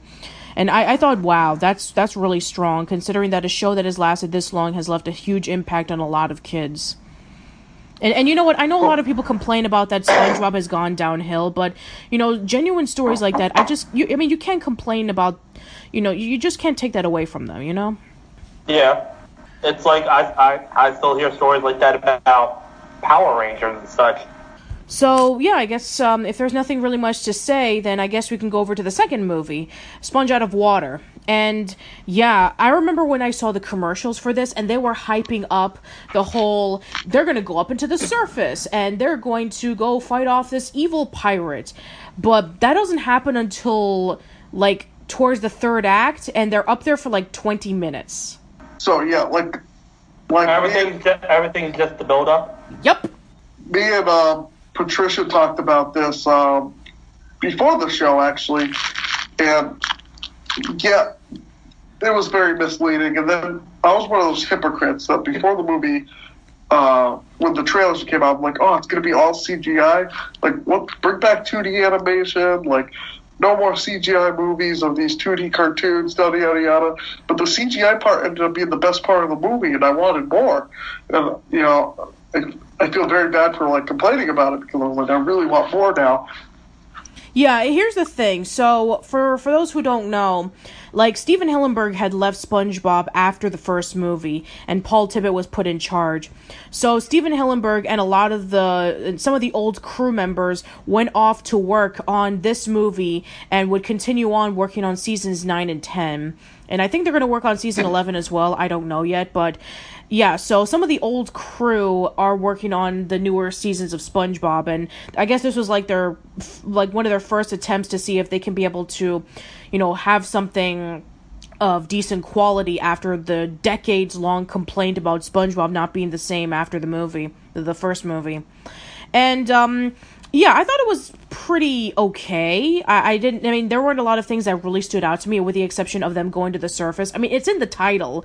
It's called Sponge Out of Water, but they don't get out of the water until, like, towards the end. But everything else, it's fine. I mean, Antonio Banderas as the pirate is pretty funny. And, the characters are pretty spot on. I do like the animation, that it kind of improved a little bit over the first movie, but yeah, there's not really much about this movie that really genuinely stuck out to me. You want to know the only thing about SpongeBob that still sticks out to me? Mm-hmm. The time cards. Oh, I guess that could stand out for some people too. Sure. Probably because, like, I do video game reviews, and sometimes, like, if I need a transition, I'll go into one of them. Like, if I'm talking about something, or if I'm going through the story, and okay, so this is happening. 20 minutes later, okay, so this is happening. Okay. That's probably the only reason why they stick out to me, is because you can utilize them for any situation. That's fair. But yeah, I think that I had Saber Spark on my podcast a few weeks ago, and we were talking about how one of the things that made SpongeBob stand out for him, particularly, were the quotes, about how there were a lot of memorable quotes. That if you say one quote, if you say one SpongeBob quote, then a person would say another one. Yeah, I agree. One of the best examples that sticks out for me, when Batman Arkham Origins was announced, they announced that one of the DLC costumes would be the 1966 Adam West costume. A YouTuber that he's part of a YouTube group called Brain Scratch Commentaries, he put up a video of SpongeBob in Sandy's Dome, all dried up, looking at the jar of water, but inside is the Adam West costume, and SpongeBob's like, I don't need it. I don't need it. I need it! They definitely use a lot of that, that's for sure. I've been seeing a lot more of them using SpongeBob for those kind of things lately. That's true. But speaking of the movies, though, the first movie has a bunch of memorable quotes. The second movie doesn't have any memorable quotes whatsoever. Yeah, that is true. I mean, any quote from the second movie? Yeah, I don't really recall any quotes from the second movie either. I can't name one from the first movie. Well, there's a lot of them. There's, like, you don't need a license to drive a sandwich. There's, let's see. Now that we're men. Yeah, now that we're men. I'm a goofy goober, yeah. You're a goofy goober, yeah. We're all goofy goober, yeah. Evil Plan Z. It's lemon scented. Yeah. So, I mean, there's tons from the first movie. The second movie is not as memorable. No, not really. I mean, it's good. Don't get me wrong. It's pretty decent, but yeah, I'm not saying that anything on the quality. It's just not as memorable. Sure. Another one that sticks out from the show, Plankton is Patrick's coach for, I guess, the Olympics or whatever, something like that. Yeah. Win this one because I told you to. Because you told me to. Yes, that did happen as well. So yeah, we're gonna do a little bit of we're gonna take an exception for this one because this is based off of a Nicktoon, but it's live action. So, The Last Airbender. No. Oh god. No. I got a memorable scene from The Last Airbender that the only reason why I ever watch it on TV, and I always turn it off right after this scene, is the earthbending scene where it takes 10 earthbenders to move one rock. I will direct you once again to the Nostalgia Critic. Oh, no, let's not talk about Nostalgia Critic. When he reviewed that movie, that's all I'm going to say. Other than that, no. Okay, so... You cannot take 20 episodes of world building, character development, cram that into an hour and a half, and remove all of the emotion. You just can't do. Now, apparently, I'll disagree with you on that.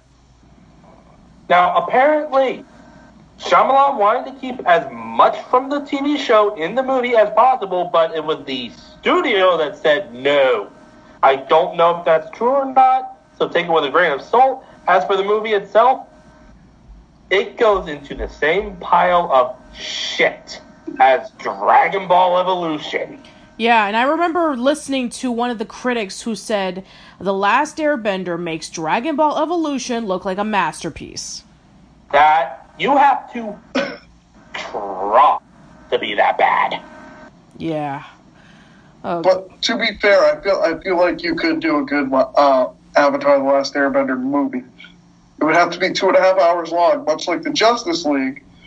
But I feel like you could easily do one. Yeah, you know. You could. Yeah, you could.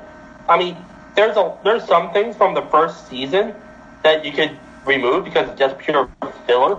Granted, it's probably there for world building, but if you have 2.5 hours, you can accurately portray one season of the show in film.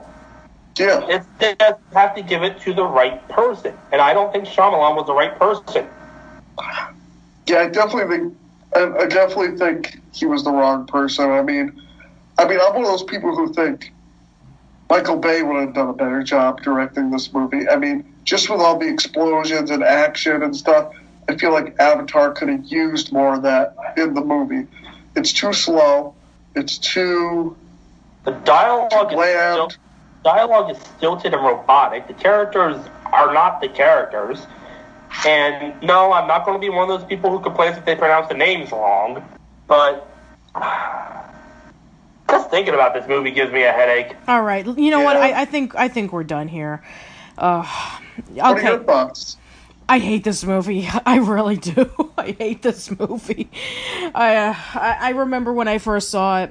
I remember when I first saw the trailer for it, and I'm like, why are they doing this? Why are they making a live action version of Avatar: The Last Airbender? What sense does this make? And man, this movie just turned out to be a massive train wreck. As somebody who loves the original Avatar: The Last Airbender, seeing this movie, it just hurts. It's hands down the worst, Nickelodeon movie based off of a Nicktoon. There's no question about it. It's really bad. I will give the movie this. It at least got me interested in the show. You mean you saw the movie before you saw the show? I maybe caught an episode or two. It wasn't until I saw the movie where I'm like, I think I want to go back and watch the TV show. That sounds a lot better. And yeah, one episode of the TV show, the very first episode of the cartoon, is infinitely better than an hour and a half of this piece of shit. Oh boy. I agree to that. Yeah, me too. All right, well, that's it for the theatrical movies. Finally. All right, now let's see if we can quickly discuss about the TV movies, and my God, are they a lot. We're probably not going to talk about all of them. Go ahead. Probably jumping ahead a bit, but the only one I remember right off the top of my head is the Fairly OddParents one called Abracatastrophe, where Mr. Crocker gets a hold of Timmy's godparents and uses that to basically do whatever the hell he wants with the world. Yes. I have a fact about that one. Abracatastrophe was originally supposed to be in theaters, but due to the fact of I forgot what year, but they didn't think it was going to do success. I think it was after Hey Arnold, the movie. Yeah, that is true. There was supposed to be a Fairly OddParents theatrical movie, but it was canceled. Abracatastrophe was supposed to be a theatrical one that it turned into. And then they gave us 2 live action movies with, I think it was Drake Bell as a grown-up Timmy Turner. Yes. Yeah, we're getting to that. Those and, yeah, I'm sorry if I'm jumping ahead. I only watched like maybe 30 seconds of one of them and went, nope.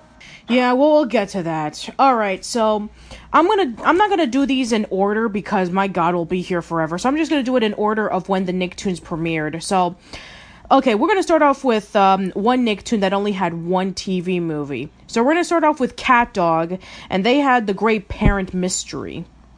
Oh, I love that movie. But let me, that's another movie that Nickelodeon tried to hide. It aired it once, and not very often did it ever acknowledge its existence. I don't know if it got bad ratings or not, but it aired once, and I only seen it that one time, other than when they rebroadcast it on the Splat. Yeah. Same here, and I know they promoted it at least through the VHS of the Rugrats movie with that short. No, we're talking about the Cat Dog movie. Yeah, I know. I'm just saying that. You know what? I'm just going to shut up. Yeah, because that's how the Cat Dog show started, was that they released a short in theaters with the Rugrats movie, and then they released a separate short on the VHS, and it got picked up for more episodes. Yeah. But then they make this movie, which, like Remington said, as far as I know, only played once. And then they aired it on the Splat, and Nickelodeon tried to hide that for years. And I don't know why. I don't know why they would be ashamed if they were ashamed of Cat Dog. I don't know why, because that was actually a pretty decent show. But I forget if they even did find where Cat Dog came from. Do you want to know why? it's the SpongeBob standard. Cat Dog and SpongeBob aired similarly around the same time, and SpongeBob beat it in the ratings every single time. Yeah, so I just want to say for this movie, I have to admit something, that I don't like Cat Dog. I found that out of the Nicktoons that aired in the 90s, I find Cat Dog to be incredibly bland. Now, it's not the worst one. I think that there are plenty of worse Nicktoons that have aired since then. I'm not too crazy about Rocket Power either, which we'll get to in a minute.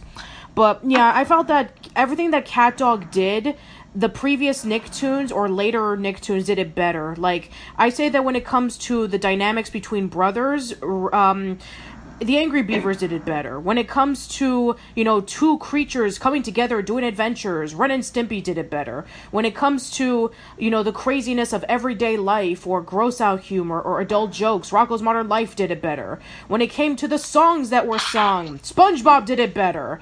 So yeah, I felt that Cat Dog was pretty forgettable in a lot of things. And this movie, at least it tried to answer a huge question that I know a lot of fans were asking about where they came from.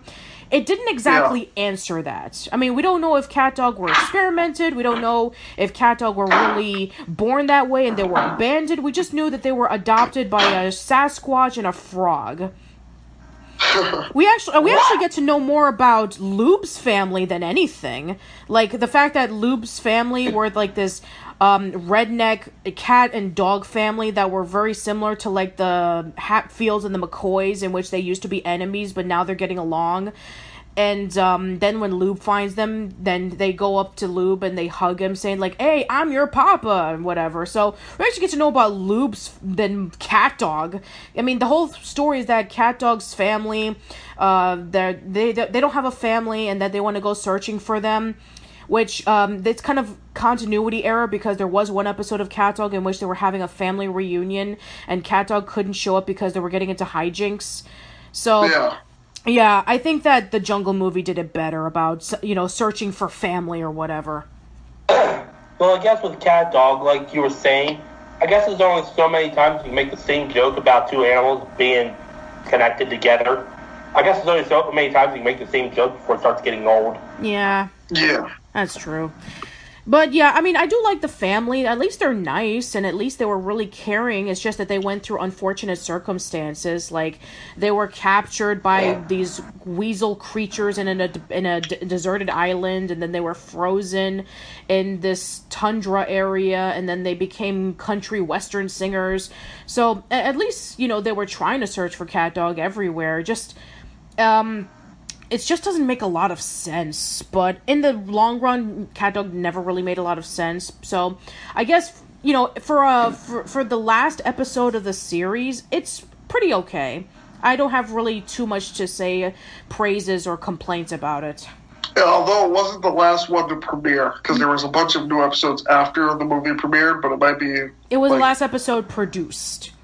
Yeah. Yeah, this is a thing that I got complaints about when I did my list of top 20 Hey Arnold episodes, and I mentioned about that the Journal was the last episode, and they're like, "Nuh-uh, Grandpa's Packard was the last episode. It was the last episode that was produced, not the last episode that aired." We'll get to another TV movie that had a similar fate later.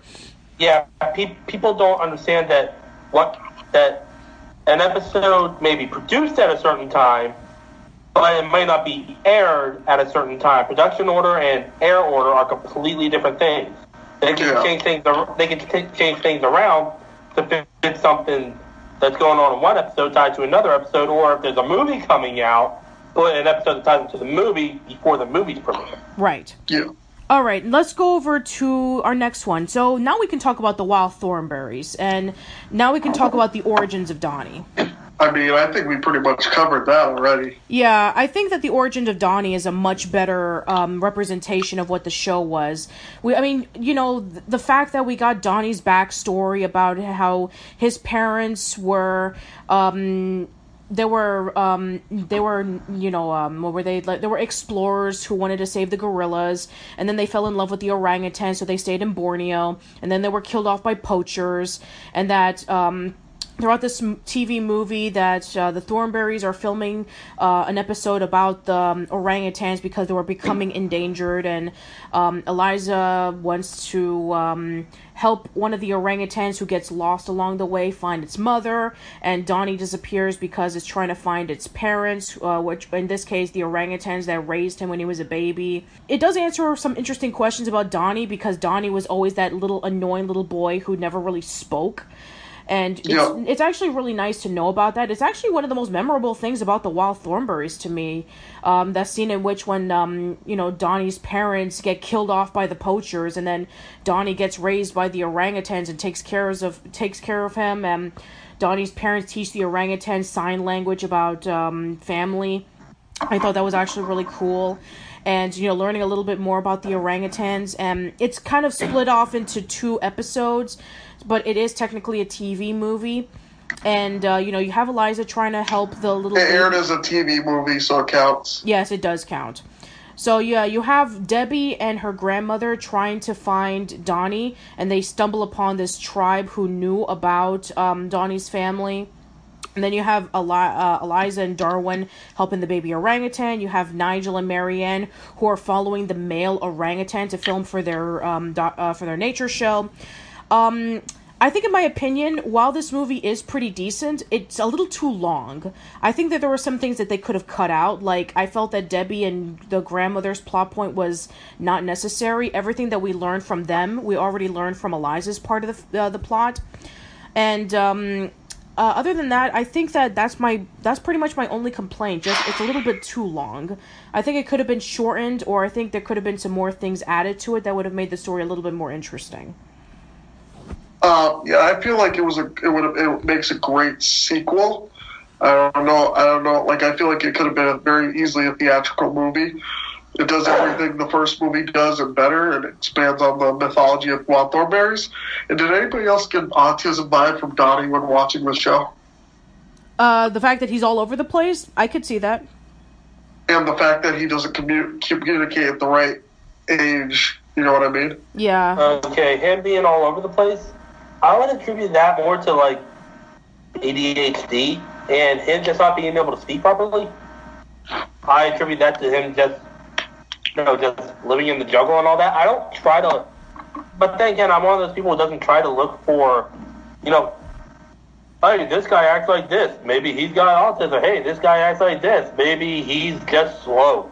No, it's the fact that he was raised in the jungle. He was raised by orangutans, and he was. That's what I'm saying. Yeah, the first 2 years of his life, he was raised by orangutans. So that's pretty much all he knew. Like, just like this weird gibberish and acting like a crazy beast. So I think in the Wild Thornberrys, he was like 4 or 5 years old, so just for him trying to adapt into the human life, it can be really difficult, especially if you were raised in the jungle practically like a part of your life, especially when you're developing your mind, especially in that crucial part in your life where you're learning how to speak, or you're learning how to walk, and just learn about the basic things of life. So it's not. I take it it's not going to be easy for Donnie to adapt into the human life compared to somebody who was raised normally. I don't think it has anything to do with autism or. Yeah, he was age 5. Yeah. Yeah, age 5. So, yeah, I think that he's. I mean, I don't think he's going to like.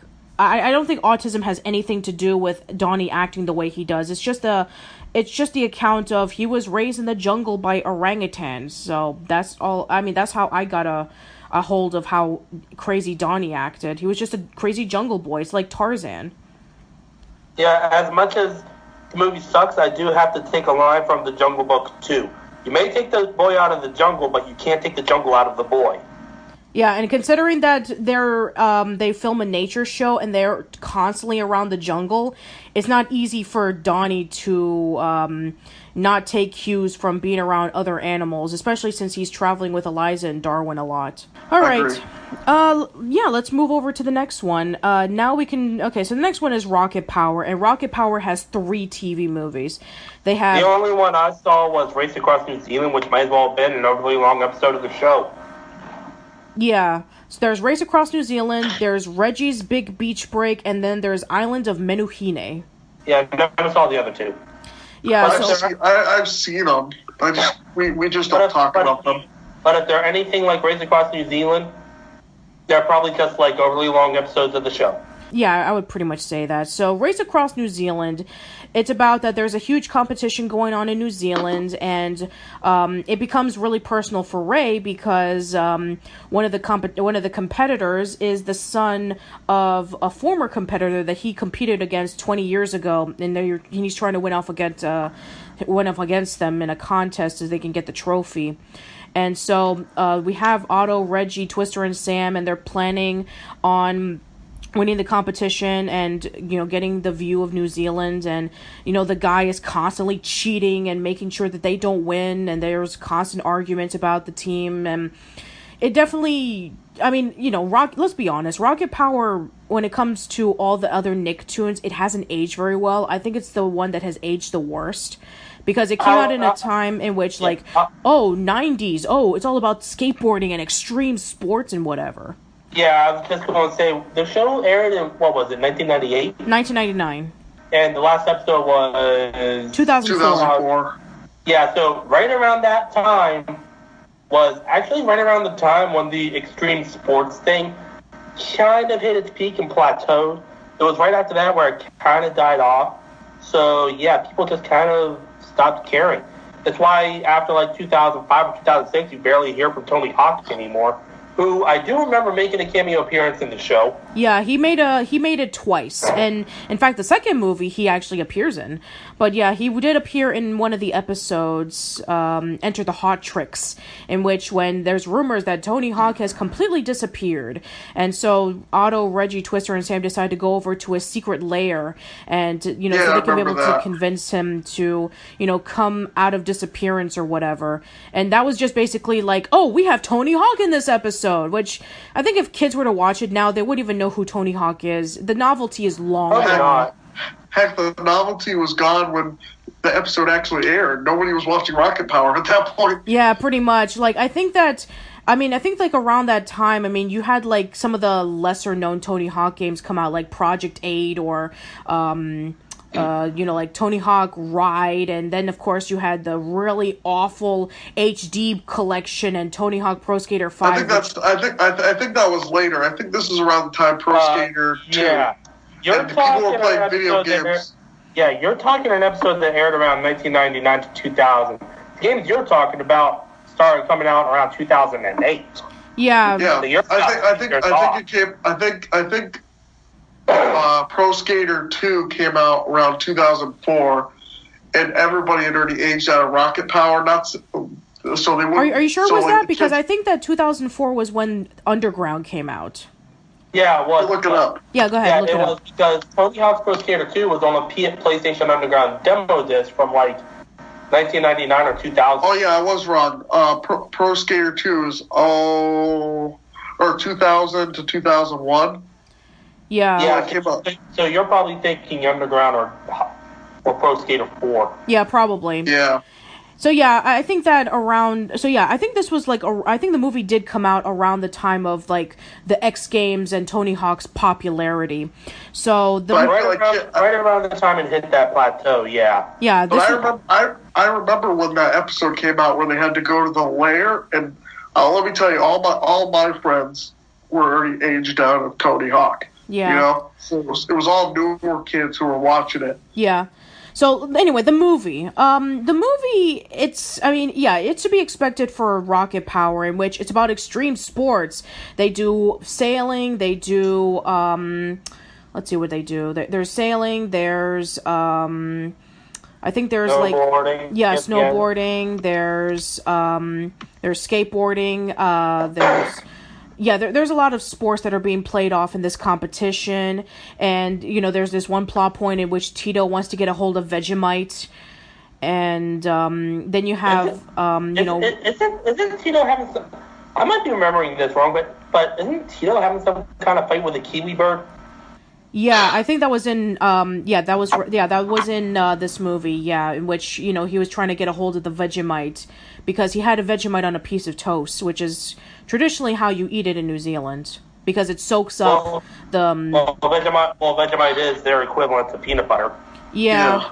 So the movie, I mean, it's okay. I mean, for what it is, it's perfectly fine. It's really over the top, like you would expect from Rocket Power. I think that out of the three, this is the best one. The other two are not so good. Like Reggie's Big Break, there's supposed to be like this huge skating tournament going on, and Otto gets himself into huge trouble, and his punishment is that he has to work in the shore shack for a week. And you know, there's like, I remember when the commercials came out, there was like a huge promotion that, you know, Tony Hawk's going to be in this movie, and all these other skateboarders that, you know, I would know from the Tony Hawk Pro Skater games, they were going to guest appear in this episode or whatever. And you know, Otto wants to try to get into the competition so he can show off his cool tricks in front of these legendary skateboarders. And I don't know about this one. I wasn't too crazy about it. And then Island of Menuhine, which is the last one, is when this is the second time in which they introduce you know, Otto and Reggie's mother in the story. The first time they did it was in the Christmas special, and then we get to know a little bit more about her, in which you know, there was this Hawaiian island, and there was this huge she was involved with like surfing this huge wave, and then she drowned. And when they were visiting Hawaii, he forbids his kids from surfing on the ocean because he doesn't want them to die the same way that his wife did. And then along the way, he meets up with Tito's cousin, and then they start falling in love with one another. And then at the end of the TV movie, she becomes the new stepmom, and then she starts appearing in the last season. Oh, that's what I was gonna say. Is that, wasn't there one where they get married or something? Yeah, that's the third one. Yeah, that's when Rocket Power pretty much just lost relevance to me, in which they try to introduce a new character so they can bring relevance to the show. And in this case, it's Tito's cousin who eventually becomes, you know, Otto and Reggie's new stepmom. That's the problem I have with most shows. If they introduce a new character just to stay relevant, that's a sign of desperation. If you introduce a new character to, like, say, drive the narrative, even if it is just like one of these slice of life shows, that's perfectly fine. But there has to be a reason and a justification for it. If you're just trying to shoehorn it in, like it sounds like this is, that's a good way to end up falling on your face. Yeah, the stepmother was pretty much pointless, and she didn't really do anything in the show after that. Except just to pop up and go, hi. Yeah, pretty much. Right? Yeah. Well, she was there to add tension to the characters a little bit too. Yeah. So basically, you're saying the stepmother was Wonder Woman from Batman vs Superman. Yeah. Yeah, pretty much. All right. Yeah, that's it with the Rocket Power ones. Let's go to As Told by Ginger next. Okay, so there were 4 As Told by Ginger TV movies. There's Summer of Camp Caprice, Far From Home, Butterflies Are Free, and The Wedding Frame. I definitely think we should talk about the wedding one. That's the one that's most, like, memorable when you think of As Told by Ginger movies. You know what I mean? Sure. Go ahead. Wasn't that the conclusion? That was the conclusion, wasn't it? Yes. That was the last one. That was the last one. I thought it was really good. I thought it was a good way to end the show. It made me want more episodes. Like, let's get an older Ginger. I want to see her deal with more drama like this. And I thought it was really good. You know, I know you're way more bigger fan of As Told by Ginger than I am. Yeah, I do a weekly As Told by Ginger podcast called We're In Between. I did As Told by Ginger Month back in 2015. There was like an entire season that hadn't aired when the show was canceled, and they decided to air all but maybe 3 episodes in America at 6 in the morning when nobody would be awake to watch them. That's true. That's exactly what happened. So it's a pretty long, complicated story. So During As Told by Ginger's third season, as mentioned previously, this was when Klasky and Chupa were in their downfall. So, Rocket Power, the Wild Thornberrys, and Rugrats were all canceled in the year 2004. And 2004 was the year in which As Told by Ginger aired their last episode on Nickelodeon, right before it would switch over to the Nicktoons network. And that's where they aired the other 2 episodes, and then the rest of the episodes they didn't air until 12 years later on the Nick Splat. There's still 3 episodes that haven't aired in America. That's true. There's still 3 more, including the last episode, which the only way you can see it is on DVD. I think I watched it on Nick.com or on one of those, like, on YouTube or something at the time, because I remember watching it, having to look for it, and someone had already posted it somewhere. But it wasn't on one of those, like, Kiss Cartoon kind of sites, because those weren't around back then. So I definitely think it was YouTube.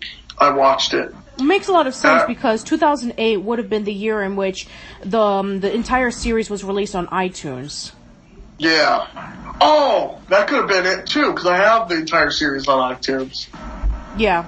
That could have been very easily it too. So it's not As Told by Ginger, but it is a show that aired on Nickelodeon. I have the entire series of Animorphs on iTunes. I like Animorphs. Which they aired their last 3 episodes, which was also the last 3 episodes of their 6-episode second season, as an hour-and-a-half TV movie. Yeah. So we're not talking about that, are we? No, we're not. No. Because Animorphs technically didn't have a TV movie. It was just airing the last 3 episodes. So, yeah, you were talking about The Wedding Frame. And yeah, The Wedding Frame was the last episode of the series. And it basically was like the conclusion of everything that was leading up to the show. Like, I've already mentioned this like too many times, but As Told by Ginger had a continuing story arc.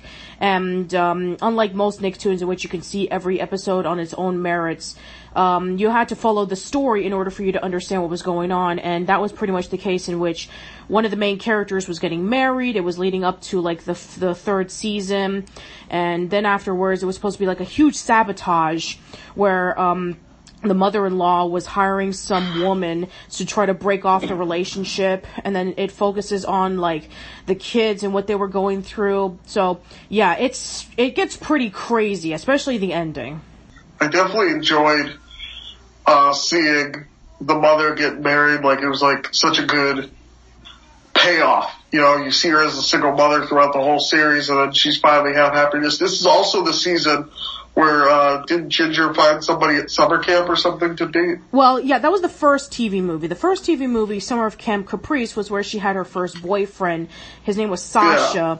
And they were a one-off thing right before he broke up with her for a popular girl that he dated once back then, and then, you know, he decided to date her again, and so he pretty much broke her heart. That was. And then she ended up dating the other guy with the braces. The headgear. Yes, that was in the second TV movie, Far From Home, in which the guy Darren decides to confess his love to Ginger, saying, you know, we've been together for so long, we've known each other for a long time, I love you. That was when he. Yeah.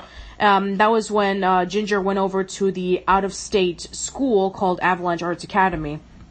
Yeah, the private school. Yeah, it was a private school. And then the third TV movie was when they graduated from middle school and entered into high school.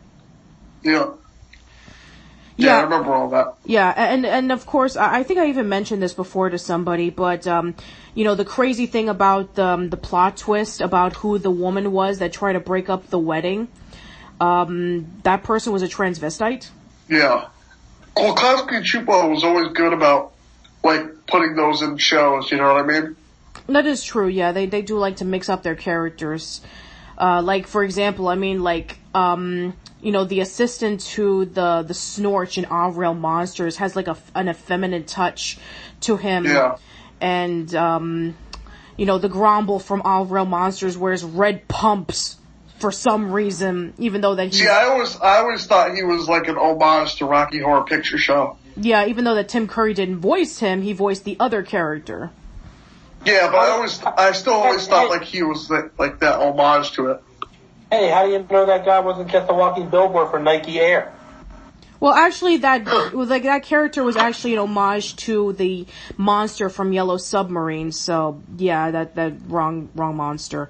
But no, the Forest Told by Ginger movies, I think that each one of them becomes better and better, and it's basically like a showcase of how the season progresses. The first movie came out in the season 1 finale. The second movie came out in the first season 3. It was the season 3 premiere. The third one came out in the middle, and then the last one came out at the end. So every time that you watch it, the characters are not the same from when you first see them. And if you want to know more in details about how I feel about them, then you can always listen to Where in Between, or you can check out my Top 15 as Told by Ginger's episodes list. But yeah, so out of the 4, Remington, the wedding frame is your favorite? Yeah, definitely. It's the most memorable, especially because I had to look everywhere for it. Yeah, fair enough.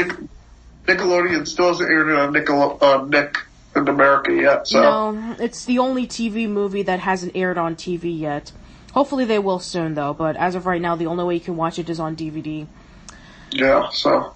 Assuming you can even find it. Yeah, you can find it on Amazon. It's pretty cheap. So, yeah, you won't have any difficulties looking for it. If not, then you can always just watch it on Watch Cartoons Online. So, there's always that option. All right, let's go over to the next one. The next one is The Fairly OddParents, and my God, does it have a lot of we already mentioned Abracatastrophe a little while ago. Yeah, there's Abracatastrophe, there's School's Out the Musical, Channel Chasers, Fairy Idol, Fairly Odd Baby, and then, of course, there's the live-action movies. Fairy Idol does not count as a TV movie. That is a special. Was it an hour long? It was an hour-long special that the stakes weren't raised. There was nothing like... I mean, they were kind of raised, but they weren't... I don't know. I never counted it as a TV movie. Well, it's over an hour long, so it counts. And then, yeah, they were just like hour-long specials. But there were the 3 Jimmy Timmy Power Hours, where somehow Jimmy Neutron makes a device to cross dimensions with the Fairly OddParents, and he and Timmy swap places. Yeah, I'm going to say this right now. Timmy Turner looks fucking weird in 3D. Yeah, he does look weird. And Jimmy Neutron at least kind of looks kind of funny when he's in 2D, like really flat. And at least looks like he fits, though. Yeah. Timmy is just like, ah! I know, that just goes to show you that part of the CGI in the show doesn't hold up very well, because Timmy is just so blocky. Yeah. Timmy is just killing with fire. And I think they almost did it in homage to the 1986 Transformers movie, but those are hour-long specials, so they do not count. No, they don't. But yeah, let's see, there was a lot of the Jimmy Timmy Power Hours. There was, there was the first one in which you have them crossing together and you have them interacting with each other in the world. Then there was the other one where the villains come together. You have, Professor Calamitous and, what was it, like Crocker come together or something? Or was it, Jorgen von Strangle? It was Jorgen and Professor Calamitous, and then there was a subplot with anti-fairies. That's the one, yeah. And then there was the other one where it was the evil... They create their own villain. Yeah, where they create their own villain, and it's the... And then I think the third one where they had the... that was the third one. Oh, the third one where they create the villain, and it turned out to be that toy that was featured in, like, one of the episodes of The Fairly OddParents or something. Yeah. Yeah, that one, nobody likes that one. Then you get after those specials, there's Wishology, which is another one that was supposed to be a theatrical movie, and Paramount didn't like it. I haven't seen that one in a long time, so I really don't remember too much about it, but I don't recall it being a standout to me. Part 1 was, the last 2 parts were kind of boring. Mm-hmm. You could see how this was originally a theatrical movie. Just by looking at the aesthetics of it, Sure. Like, but Paramount rejected it, so then Nickelodeon turned it into a 3-part special. Mm-hmm. But it was originally supposed to be a movie. Yeah. Man, there's a lot of rejected movies that were supposed to be based off of the Nicktoons. Like, when we get to Jimmy Neutron, we'll discuss about another one. There's that one, and then there's the Fairly Odd movie was supposed to be in theaters as well, and that was another rejected one that they just went with because it got rejected. Was that the first live action movie? Yeah, the first live-action one. We won't talk about the other two. Wait a minute, there were two? I mean, I know there was that one. There was a trilogy. Oh, wait, yeah, there was that one. There was Grow Up Timmy Turner, and then there was the Christmas movie. Yeah. Like I said, all I saw was like 30 seconds. I saw how friggin' weird the godparents looked in 3D live action, and I'm like, nope. Yeah. And let's see, Abracatastrophe, that was, I also like, I like that one as well, you know, with, the magic muffin that Timmy gets in honor of his fairy's, 1-year anniversary, that he gets to make any wish he wants. Lots of homages to movies, like with Planet of the Apes, and then when Crocker gets it, and, you know, he pretty much just takes over the world with his fairies by his side, and this is when Timmy confesses that he has fairies, and then everything just goes incredibly insane. Then you have School's Out, the musical, where it takes place around the summertime, and Timmy and his friends are being forced into this camp run by Flappy Bob, and they're like really sick of it, and so they decide to wish that there were that kids get to rule everything, and that's part of the Pixies' plan. And then you have channels. I was just thinking, I'd love to see how this backfires. Oh, it backfires all right, because the Pixies take advantage of Flappy Bob because he was raised by the Pixies. And, you know, he pretty much just tricks Timmy Turner into saying, okay, you pretty much, like, signed away to the Pixies, and now the Pixies are gonna take over Fairy World. Well, let's face it, and I said this when we were talking about Jimmy Neutron, every episode could be Timmy makes a wish, it backfires. Yeah, and, you know, to quote Bubsy, what could possibly go wrong? I'll say this: the Abracatastrophe and Wishology are the most cinematic films. Everything else feels like a TV movie. I will say, Abracatastrophe felt like it had a flowing narrative, like you would expect from a movie. Like it had a beginning, middle, end, and it all tied together somehow. Yeah, well, you can tell. I haven't seen any of the others outside of maybe 30 seconds of one of the live-action movies, which, well, you know. Yeah. Well, the Abracatastrophe and Wishology were originally theatrical movies, and you can see it in the dialogue, in the narrative, in the script. Like you can see how it's cinematic. Everything else, and I'll say Channel Station sort of has that feeling, but you can still tell it's a TV movie, you know? Yeah, and you know, there was a lot of talks about that being like the last one, and I guess with the ending it kind of makes sense because you see Timmy as an adult and he has his kids with him, and Cosmo and Wanda becomes fairies to Timmy's kids, which I guess if you would have had that as the series finale, it's like, oh, maybe we can focus on Timmy's kids. It's like, okay, fair enough. But yeah, or possibly a spin-off, maybe, I don't know. Sure, I mean it has worked before with like Fuller House and Girl Meets World, so yeah, why not? And you know, Channel Chasers has a lot of parodies to like a lot of TV shows: Johnny Quest, Scooby Doo, Dragon Ball Z, Rugrats, Blue's Clues. There's a lot of Ninja Turtles. Of course they would reference two of the Nickelodeon shows. They were supposed to reference SpongeBob, but it got cut out. Makes a lot of sense, of course. And I think, and also if you look at Butch Hartman's YouTube channel, there was supposed to be an additional song where Timmy is miserable with Vicky, but that was cut out of the movie.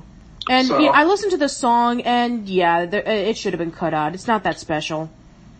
Well, that's like 80% of his wishes is to wish something that Vicky's doing was undone or done better or something like that. But you mentioned a movie, something about baby in the title. Isn't that the one where they introduced Poof? Yes, that is Fairly Odd Baby. Yeah, and that's where a lot of people started saying, okay, this was starting to go downhill before, and now it's getting really bad. And apparently it got worse when Timmy had to share his godparents. Don't get me into the argument. I've already had this argument on another podcast. Yeah, we are not going to talk about the episodes where they introduce Sparky or Chloe. We are not talking about that. Yeah. Okay, moving on. Okay. Anyway, so close that can of worms before it opens. Yeah, good idea. So, Fairy Idol, I know Fairy Idol is supposed to be like a parody of American Idol because that was becoming popular at the time. Yeah, I'm not too crazy about this one. The only thing about Fairy Idol that I liked is that the DVD released the, season 0 to actual, like, the public. So people like, oh, what are these other episodes for people who are longtime fans of the Fairly OddParents like me? They get to see what shorts led up into this full series, you know? Because, you know, if you go to season 1, they always try to do the first episode that aired as called the Fairly OddParents, where there were 10 other episodes that were on Oh Yeah Cartoons about the Fairly OddParents, you know? Yeah, that's right. And that's the only time you can see them because Oh Yeah Cartoons is not out on DVD. Yes. Maybe they should do something similar with Hey Arnold and release the original claymation shorts, too. That's going to be difficult because I don't think Nickelodeon has the rights to those. No, because Pee-wee has it and Sesame Street has it. Yeah, exactly. So, Pee-wee Herman Productions has 2 of those, and Sesame Street has the 3rd one. So, yeah, that's going to be a little bit difficult for Nickelodeon to get the rights for those. Anyway, so, moving on. Let's talk about the live-action movies. And, we have Grow Up Timmy Turner, we have the Christmas special, and then we have the 3rd one where it had something to do with a volcano. So, yeah, they were all supposed to be finales to the Fairly OddParents, but the show kept getting renewed. Yeah, I mean, just Drake Bell as Timmy Turner. My God. Oh, boy. I mean... He's the man who's played Spider-Man, and now he's Timmy Turner. Yep. Part of the reason why, after only 30 seconds, I just turned it off. Yeah, and Tootie is supposed to be, like, hot now? I mean, I know that there's a debate in Channel Chasers and whether, you know, Timmy actually marries Tootie or Trixie, but most likely he married Tootie, but this early on, it's a little weird. And, you know, that... Go ahead. But to its defense, the first live-action movie was decent. Yes, the other 2 are garbage. I think I can understand why he's supposed to be, like, in his mid-20s in these movies? Hey, so as the Fairy OddParents. I can understand why, because as far as I know, the very first aired episode where Timmy wishes to be a grown-up, the Cosmo wanted to say that as long as he still acts like a child, he can still have his Fairy Godparents. Yeah, but in Channel Chasers, we remember that when Timmy had the remote and he ages himself, he loses his Fairy Godparents when he's like 18. I don't know, they made up different rules. Yeah, they made up a whole bunch. As an adult, when you're as an adult, you still act like a kid. When you grow up, you lose your Fairy Godparents. You have to say a certain phrase. The rule is when you stop acting like a child, so that if you start looking at girls or you start going out hanging out with your friends, you'll lose them because you don't need them anymore. Yeah. As long as you're a miserable child, you can still have the Fairy Godparents. Yeah, pretty much. And also, so Timmy is still, he's 21 years old, yet he's still in 4th grade, and he's going to Mr. Crocker's class still. He's left back multiple times, and he still has Cosmo and Wanda. And now he starts falling in love with Tootie, and he starts paying less attention to his godparents.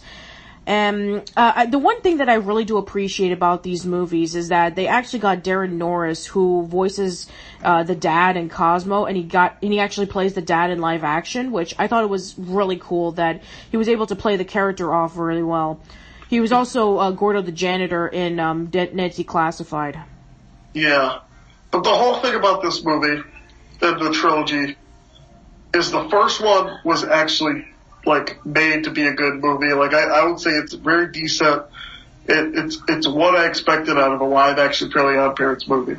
When you get to the sequels, they started doing stuff that is so BS that you're like, this doesn't feel like the same anymore. It doesn't feel like Fairly OddParents. Like when you get to the 3rd one, and I don't know if you allow spoilers on your podcast. I don't care.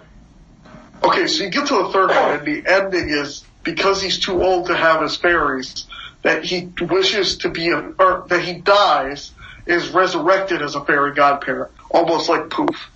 Oh. Wait, what? Yeah, that's true. He pretty much dies and resurrects as a fairy godparent. It's true. Wait, what?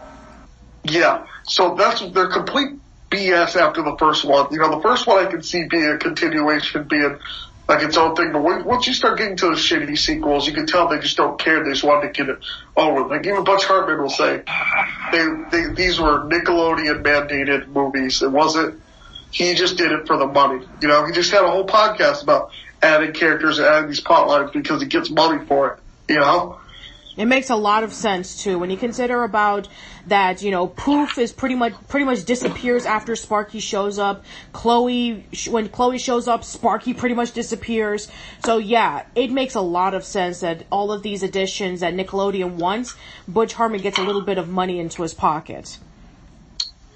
So, like, I mean, that's a BS ending. We all know how the Fairly OddParents should end. Don't give us that kind of crap, you know. Okay,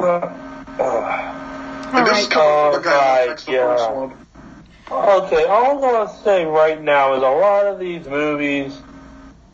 Wow, I thought Batman Forever gave me a headache, and I'm just hearing about them. All right, let's move on. Okay, so let's go over to Jimmy Neutron this time. So yeah, we already discussed about the Jimmy Timmy Power Hours. So Jimmy Neutron has 4 TV movies. They have Win, Loser, Kaboom, Jet Fusion, Attack of the Twonkies, and the last episode, which is a TV movie called The League of Villains. I don't think I've seen League of Villains. It's a really good TV movie, actually. It actually brings together all of the villains that were shown in the TV series. It brings back the Yokians. It brings back Professor Calamitous and Beautiful Gorgeous. It brings back the Junkman. It brings back the 3 aliens that, that were featured in the episodes in which when, the Jimmy and his friends were working on McSpanky's. Let's see what else. It features Grandma Taters, who was like that grandma who like looks really innocent and she's hypnotizing people on the TV, which is very similar to Halloween 3 Season of the Witch. Then there's Cousin Eddie, who's Jimmy's cousin, who happens to be a smart, evil, genius baby. So it brings all of these villains together to take down Jimmy Neutron once and for all. And as the final episode, I think it's pretty solid for what it's trying to be. And it's pretty complicated. It's a really long and complicated story, but, just these villains coming together to try to take down Jimmy is actually pretty interesting. Win, Loser, Kaboom is essentially that Jimmy and his friends go into a competition in another planet, and the only way they can escape is to win to win every single competition event that they're given. If not, then they'll explode. And then Attack of the Twonkies is that Jimmy invents this little creature who's like innocent, and he becomes like he gives it away as a pet. And then when midnight hits and then when they eat certain foods, they actually turn into evil monsters, which is a reference to the Gremlings. I was gonna say they're ripping off Gremlins. Yeah. And then, of course, there's Jet Fusion, where, you have a secret agent named Jet Fusion, and, Jimmy wants to meet up with him because he's his hero, and Jet is actually taking down Professor Calamitous because he's about to do some evil task, and then we get introduced to Beautiful Gorgeous for the very first time, and it turns out that Beautiful Gorgeous is Professor Calamitous' daughter. And I think that there was an episode of Jimmy Neutron in which Jet Fusion and Beautiful Gorgeous attempt to get married with one another, even though that she's a villain, and she starts becoming completely insane. So there's that. And the TV movies in Jimmy Neutron are just really crazy and out of control. I would say out of all of them, if I had to choose one, it's pretty tough. I think that either Jet Fusion or League of Villains are my favorite. Yeah, I like Jet Fusion. Man, I gotta really watch this episode. I'd never heard of this. I like Jet Fusion. I like the Win, Lose, Kaboom one. And Jet Fusion feels like the most like a sequel to the original Jimmy Neutron movie. It feels like this could have easily been like a direct sequel. It And it's got that SpongeBob cameo in it. I don't know if anybody remembers that, but... Yeah, it does. When they go underwater and they see the pineapple. Yeah, I remember that. So, I mean, that was cool. And, yeah, it takes the characters to new places. It does what a movie's supposed to do. So, I mean, I like Jet Fusion the most. And, you know, especially with the ending song, Who's Got the Ring? I got the ring. Yeah, that's actually pretty fun. I know that Jimmy Neutron had a spin-off show called Planet Sheen, which didn't last very long. But speaking of Sheen, how come we never got an Ultraman movie? Ultra Lord? An Ultra Lord, that's it. Ultra Lord movie. How would that be? Would it kind of... I remember when they were trying to do a Crash Nebula pilot for the Fairly OddParents to see if that could become a spin-off TV series. Would that be some sort of equivalent in which Ultra Lord would... you know, be saving people or something? I don't know. I would Ultra Lord meets the Crimson Kid. I mean, I would have loved, what was the show called? I can't remember what was the pilot you were just saying? Crash Nebula. Oh, Crash Nebula. I loved the pilot, the movie that was released, and I was always hoping for that to be a series. But if that had become a series, we would have never gotten Danny Phantom. So yeah, that is true. We would have not gotten Danny Phantom if Crash Nebula would have been a thing. So, you know, was there a Danny Phantom movie? I don't remember. There's two. We'll talk about that. We'll talk about that later. But yeah, I guess there's not really much to say. I mean, do you have anything else to? You have anything else to say about the Jimmy Neutron movies? No. Okay. All right, so moving on. Okay, let's talk about My Life as a Teenage Robot. And we have, there's only one TV movie for this one, and it's Escape from Cluster Prime. Yeah, I like that one. Yeah, I really like that one too. Because Vexus was hands down my favorite villain in the entire series, voiced by the amazing Eartha Kitt. And she was this evil robot who wanted robots to take over, and Cluster Prime was just a planet that was filled with robots. And the whole point was that her daughter came in and was friends with Jenny so that she can be able to convince her to move to Cluster Prime and be with robots and making her fit in, because she's constantly being made fun of by people because she's a freak and that she doesn't really fit in with the other humans. And then Jenny doesn't become convinced with it, and so she decides that she's going to go against Vexus and her daughter's plans of, you know, joining up Cluster Prime. And so this is when we get our final climactic battle with Vexus, and it's great because Vexus was built up as a great villain, and with this huge climactic battle in Cluster Prime, and then trying to take over the Earth, trying to make it into a huge new Cluster Prime. It's a great movie. It's a shame that it doesn't get talked about as much. I mean, I always talk about it as one of my favorite shows I wish Nickelodeon had released to theaters, movies. I mean, it's a very, very cinematic television movie. It's just gorgeous animation, a lot higher quality than the actual TV show had. Oh yeah, absolutely. And it's the first time hearing about it. Yeah, Nickelodeon. It was another Parents' Day situation where Nickelodeon aired it once and then aired on Nicktoons and then never to be heard of again. You know? It is true. My Life as a Teenage Robot didn't really exactly become a hit compared to all the other Nicktoons at the time. Yeah, but I mean, this is a love letter to all the fans. You know, it was just this could have easily been the series finale. Absolutely. I guess you're right. When did My Life as a Teenage Robot air? 2004? 2003. Yeah. Yeah, this was right around the time I started fading away from Nickelodeon. Maybe only catching an episode or two of a certain show if I just happen to be surfing through the channels and spot it, like a couple episodes of Danny Phantom. This was Nickelodeon's hard point. This is where if your show didn't hit SpongeBob level ratings, they didn't care about it. Yeah, that's true. All right. So basically Cartoon Network with Teen Titans Go. Gotcha. Yeah. I guess you could say that, sure. All right, let's move over to Danny Phantom. And Danny Phantom had two TV movies. There was The Ultimate Enemy and Phantom Planet, which was the series finale. Fans hate Phantom Planet, just by the way. Yeah, Phantom Planet, I admit, is very rushed. And you have to admit season 3 was rushed because Butch Hartman wanted to have an additional season to build up everything.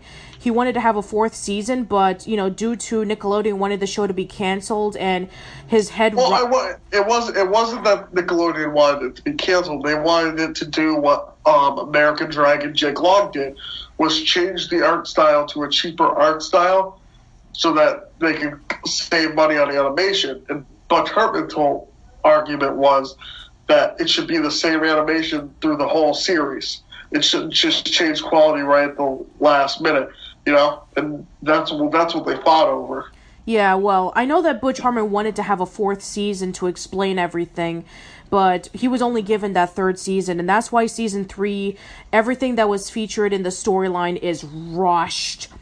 Phantom Planet, they try to throw in so much exposition, and they were trying to finish everything off, but it just becomes incredibly rushed. And yes, it's very flawed, but there are some highlights for me. Like, I do feel like this is supposed to be the conclusion that Butch Hartman has always wanted, and Amity Park knows that Danny Fenton is Danny Phantom, and, you know, Danny and Sam come together as a couple. So, you know, there are some really nice, genuine moments that I do like about this movie, but yeah, it could have definitely benefited if they would have taken its time.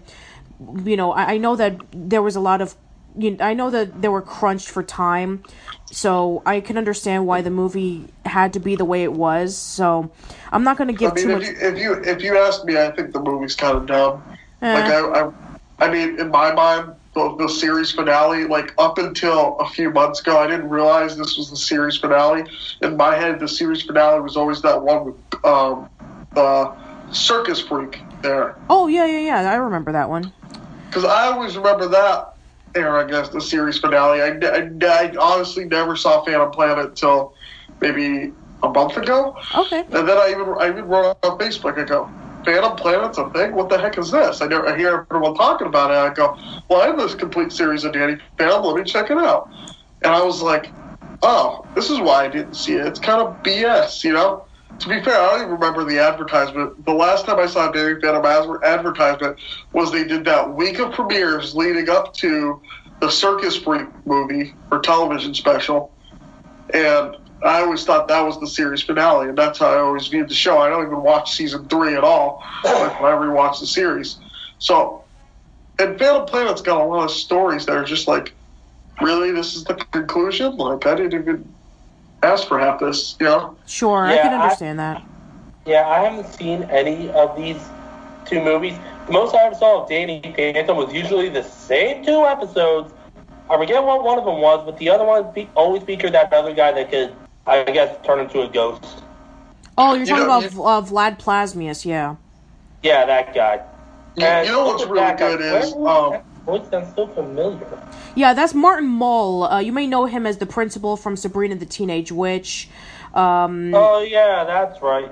See, a couple months ago, I had someone try to tell me it was John Delancey from Star Trek, and I'm like, that sounds nothing like Q. No, that's not Q at all. No. But you know what is good is Ultimate Enemy. I really enjoy the Ultimate Enemy. Oh, I love Ultimate Enemy. It's fantastic. If you ever need a first thing to show somebody why Danny Phantom is awesome, I always go Ultimate Enemy. Yes, absolutely. Ultimate Enemy, it's very dark. Like, Danny Phantom in this movie is the villain. How many times can you say the superhero turns out to be the villain in the end? What? Wait, what? Okay, so it's complicated. So it's almost like a Venom kind of storyline. Yeah, so in the future, Danny Phantom grows up to be a villain, and he pretty much destroys Amity Park. See, when you said he was a villain, I thought it was like that episode where he ended up splitting off into 2 halves. No. His serious side and his goofy side. I mean, sorta. Yeah, sort of. So let me just explain the story. So Danny is becoming incredibly stressed with taking an aptitude test, and he cheats. And due to a huge mistake involving with the restaurant that they go to hang out, there's a huge explosion which kills off his friends and his family. So he lives with Vlad Plasmius, and he tries to remove his emotional part. But while removing it, he decides to kill Vlad Plasmius, takes his powers, and he becomes the evil Dan Phantom. And he destroys Amity Park, and he takes over the ghost world. So it's pretty much what Spider-Man goes through the Venom saga. Yeah. And so Danny from the past is trying to fight off Danny from the future with the help of Clockwork, who's this time-traveling... he's the one who controls time in the ghost world. And he's trying to prevent Danny from destroying... he's trying to prevent Danny from doing what he did back in the past so he can be able to restore time again. And Danny's trying to tell him that part of me, I'm going to try to see if I can stop myself. And so then we have this fight with, the good Danny Phantom and then the bad Dan Phantom. And it's actually really awesome. It's a really excellent movie. Seeing, the two time periods coming together... of Danny fighting against himself in this evil form. It's pretty threatening, and he becomes incredibly sinister. It's awesome. And it actually makes you go on the edge of your seat on whether or not the character is going to survive at the end of this movie. Yeah, absolutely, because the whole point is that Clockwork is trying to kill Danny Phantom because he wants to prevent the future from going post-apocalyptic. So yeah, I recommend anybody who is interested to watch this movie because it's pretty intense. It's action-packed, it's dark, it's funny, it's everything that Danny Phantom represents in a really positive light. So I recommend that you watch this movie if you haven't had the chance. I guess for the most part, let's see. I think there were... I forgot to talk about the SpongeBob ones. Oh my god, I left SpongeBob out. Oh, we talked enough about SpongeBob tonight. I know, but we didn't talk about Atlantis SquarePants or Truth or Square or SpongeBob versus the Big One.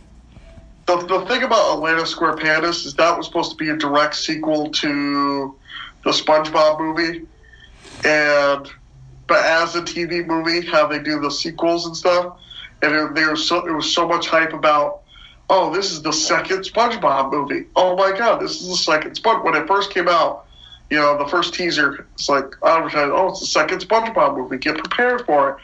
And then you realize, as a TV movie, it has nothing to do with the SpongeBob movie. No, I remember that there was a huge SpongeBob marathon that was leading up to this, and it was it said like, oh, David Bowie is going to be in this movie. And you're thinking, oh wow, David Bowie, and this movie's going to be a musical. Is David Bowie going to sing?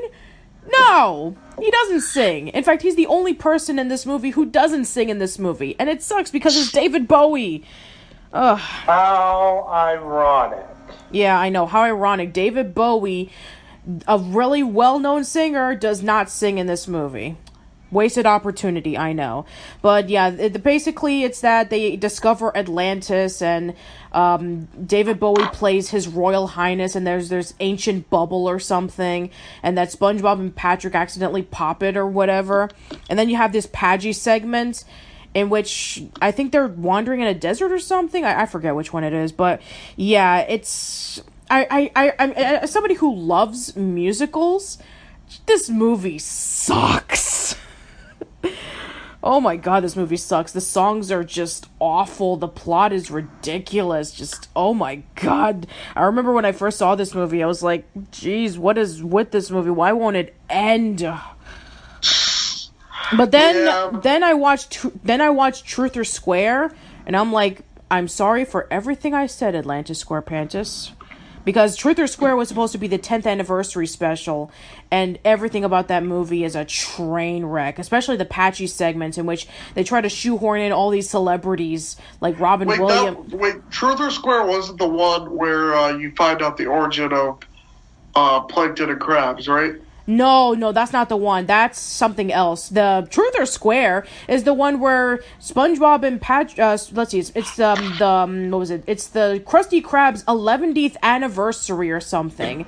And SpongeBob, Patrick, Mr. Krabs, they get locked in a freezer, and then they have to crawl up onto the vent, and then there's all these like weird flashbacks about like SpongeBob and Sandy get married and all these weird stuff. And then you have the Patchy segments in which, it's SpongeBob's 10th anniversary, so he wants to have a huge celebration, so he goes over to the Nickelodeon studios, the animation studios, where he gets Robin Williams and Triumph the Insult Comic Dog. Yes, you heard me right.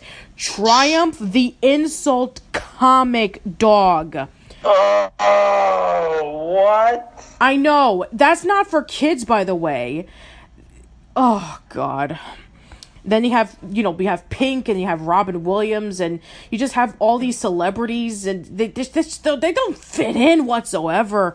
Oh, so basically the same problem with Fantasia 2000. Yes, pretty much, in which, like, they try to have this huge celebration, and they just pretty much just threw stuff into the wall to see if it sticks, and no. It just doesn't work. It's really, really bad. No, I don't recommend it.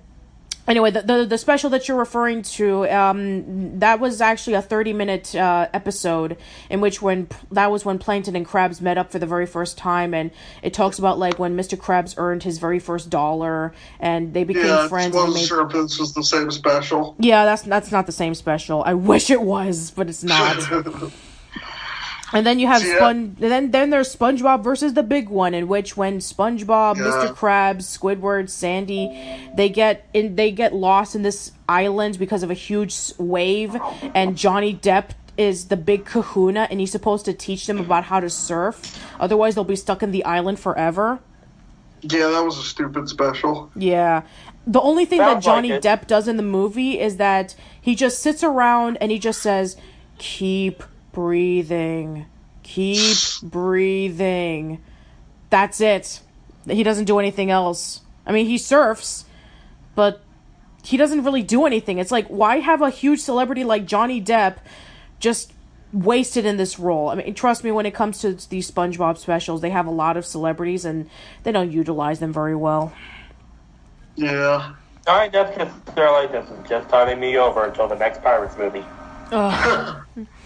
Might as well be. Well, the next time I want to dress up as something weird. Yeah, and there's a lot. It's like Michael Caine from Jaws 4. I don't remember much about the movie. I do remember the house it paid for. No, Michael Caine literally said that about Jaws 4. Yeah, the movie was that bad. Yeah, I believe it too. Listen, I've done plenty of projects that I'm not proud of, but the money was really good. Sounds about right. Okay, so yeah, there are a ton of SpongeBob specials. I know that a lot of them are like 30 minutes long, and they're technically not the specials. They're not really much of an hour long. But you know what? I think there's like Party Pooper Pants, in which when SpongeBob tries to throw a party, and Patchy the Pirate throws a party as well, and nobody likes it. There's Ugg, in which when SpongeBob and Patrick and Squidward are cavemen, and Patchy's a caveman as well, and he tries to show to Potty the Parrot that being in the past is better than being in the future or whatever. And there's just so many specials. It just makes your head dizzy. Oh my god. But well, I'm not surprised considering how long the show's been running. That is true. It's like with South Park. They had their one theatrical movie in 1999. Since then, they've had Imagination Land, Coon and Friends, a bunch of other hour-and-a-half long specials, which are just like 3 episodes put into one. And speaking of Nickelodeon movies, isn't Rocko's Modern Life supposed to be getting one soon? Yes. That is Rocko's Modern Life. Out in 2018. Yes. Oh, and you know what? Let's end it on a good note. Let's talk about the Jungle movie. Yes, let's talk about the Jungle movie. Yeah, let's have this as the last point, because I don't want to talk about SpongeBob anymore. So yeah, I don't want to give any spoilers for Kenny because he's never seen the movie. So I haven't seen the movie, but I have seen and heard people talking about it. Supposedly, we finally get closure. Arnold finds his parents. Arnold and Helga finally canonically hook up. I wouldn't say it closes everything, but it is pretty good. Well, people are saying this can either open the door for a new series or a continuation. Because Arnold's finally found his parents after God knows how long. That is true, absolutely. Again, spoilers, but yes, it is true that Arnold finally does reunite with his parents. We have a lot of potential for a new series, or possibly a season 6 or whatever season they ended on, for them, catching up and making up for lost time. Oh yeah, there's a lot of possibilities for it. Like, now Arnold and his friends are going to the 6th grade, so there could be a lot of stories about that. Arnold and Helga are having a relationship. Same with Phoebe and Gerald. Arnold finds his parents, and, we have one plot in the story, in the movie, in which Big Bob loses, Big Bob's Beepers is going out of business, and there was It wasn't that big of a plot, though.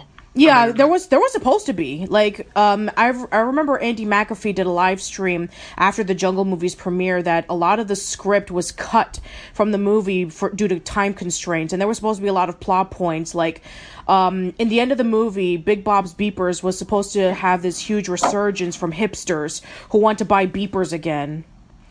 So I guess they want to either save that for a flashback for season 6, or they want to have that as another episode for season 6. I have no idea. But yeah, there were a lot of things that were cut from the movie to, give time, which is why for a lot of people, if you're wondering why the last third of the movie is rushed, there's a reason. There was supposed to be a lot more to the movie, but Nickelodeon cut it due to time constraints. See, I'm one of those people who think the first third is a little bit rushed. Like, I would have loved to see a little bit more of, just everything seems like fast paced. It's like, slow it down a bit. Arnold was all about slowing things down. So there's no need to rush. Like, they had an hour or 2 hours, I think. Yeah, they had 2 hours. I mean, you could have, just taken it easy with the first half and then ease into it. I think it needed, a whole, maybe 10 more extra minutes. I think it was cut for time because of, I don't know if it was sped up on television because of the commercial breaks, but it needed a little bit more time to breathe. You know what I mean? Yeah, I'm sure there could have been a lot more explanation, how did the kids survive the sleeping sickness when all the grown-ups were asleep? Well, not even the explanation. I just need, I feel like it just needed some downtime without talking. It felt, a lot of the, dialogue just felt like it was sped through, and a lot of the plots just sped through. It just needed time to breathe. Let me just take in that you just built that thing. I'm not going to say it, but let me just take in that you just did that. Let me just take in that you're in San Lorenzo. Not even 10 minutes of being in San Lorenzo are we already going into the plot. It's give me some time to enjoy this place. Let me breathe, Yeah. On the plus side, from what I can understand, we do not have an epic scene of Arnold simply sitting on the bus. That's true. Yeah. I'm hoping that there is a director's cut so they can be able to show the complete story of this movie, because I know that there was supposed to be a lot into it, because there was mentions of it in interviews and a lot of the cast members had talked about it in table reads and whatever. So we do know that a lot of the movie was cut. So I'm hoping that if it ever does come out on DVD, we get the full version of it. That way it can build up to everything. And who knows, maybe that will lead up to a season 6. I have no idea. This just in. Hey Arnold, the Jungle movie director's cut has been announced. The entire movie, 5 hours long. You can thank Peter Jackson. Hey Arnold, the Jungle movie is definitely going to be leading into season 6 because of the fact that Craig Bartlett said in 2014 when he was brought in to Nickelodeon, they were in talks of a reboot, And I'm sure he convinced them, well, if you want a reboot, we need to do the Jungle movie first. You know what I mean? Sure. So yeah, as of right now, we don't know if there is going to be a season 6, but if ratings does very well, and if the purchases on iTunes and Amazon and YouTube, if they go really well, then who knows, maybe we will get a season 6, and we will get all the answers to the questions that we've been wanting. So yeah, I've already said my statement about how I feel about the Jungle movie, so you can go check that out. But yeah, I think that's pretty much it. There's nothing really much to talk about, so I think that we can wrap things up. So Remington, Kemi, thank you so much for coming into the podcast. Really do appreciate it. Hey, no problem. Sorry I had to make you guys wait, but technical difficulties and then a phone call distracted me. That's okay. So yeah, please, why don't you guys plug and promote your stuff? So check our podcast out. The Nerd Talk podcast is on Facebook. We're in the middle of a reboot of our podcast. So for all updates on listening to more episodes, go to facebook.com/The Nerd Talk Podcast and check out the YouTube channel Critic Nation, where you can watch the older episodes of the podcast, including some with Kenny and I, which should be coming out in the next few weeks. And Kenny, go your time. Plug your stuff. All right, I do video game reviews under the channel Kenny Rutter. Recently uploaded Doom. Just about to start working on Sonic 3 and Knuckles. I'm also a member of Growing Up in the 90s. I am in the Facebook page, and I'm a member of the YouTube channel as well. And that's really about it. I talk about Spaz Tech commentaries, but that channel is more or less dead. All right, well, yeah, that's pretty much it, everybody. Thank you so much for tuning into this entire month discussing about Nickelodeon in honor of the 40th anniversary premiere of Pinwheel. So, bye-bye. Bye-bye. Nickelodeon. All the kids say, Nickelodeon.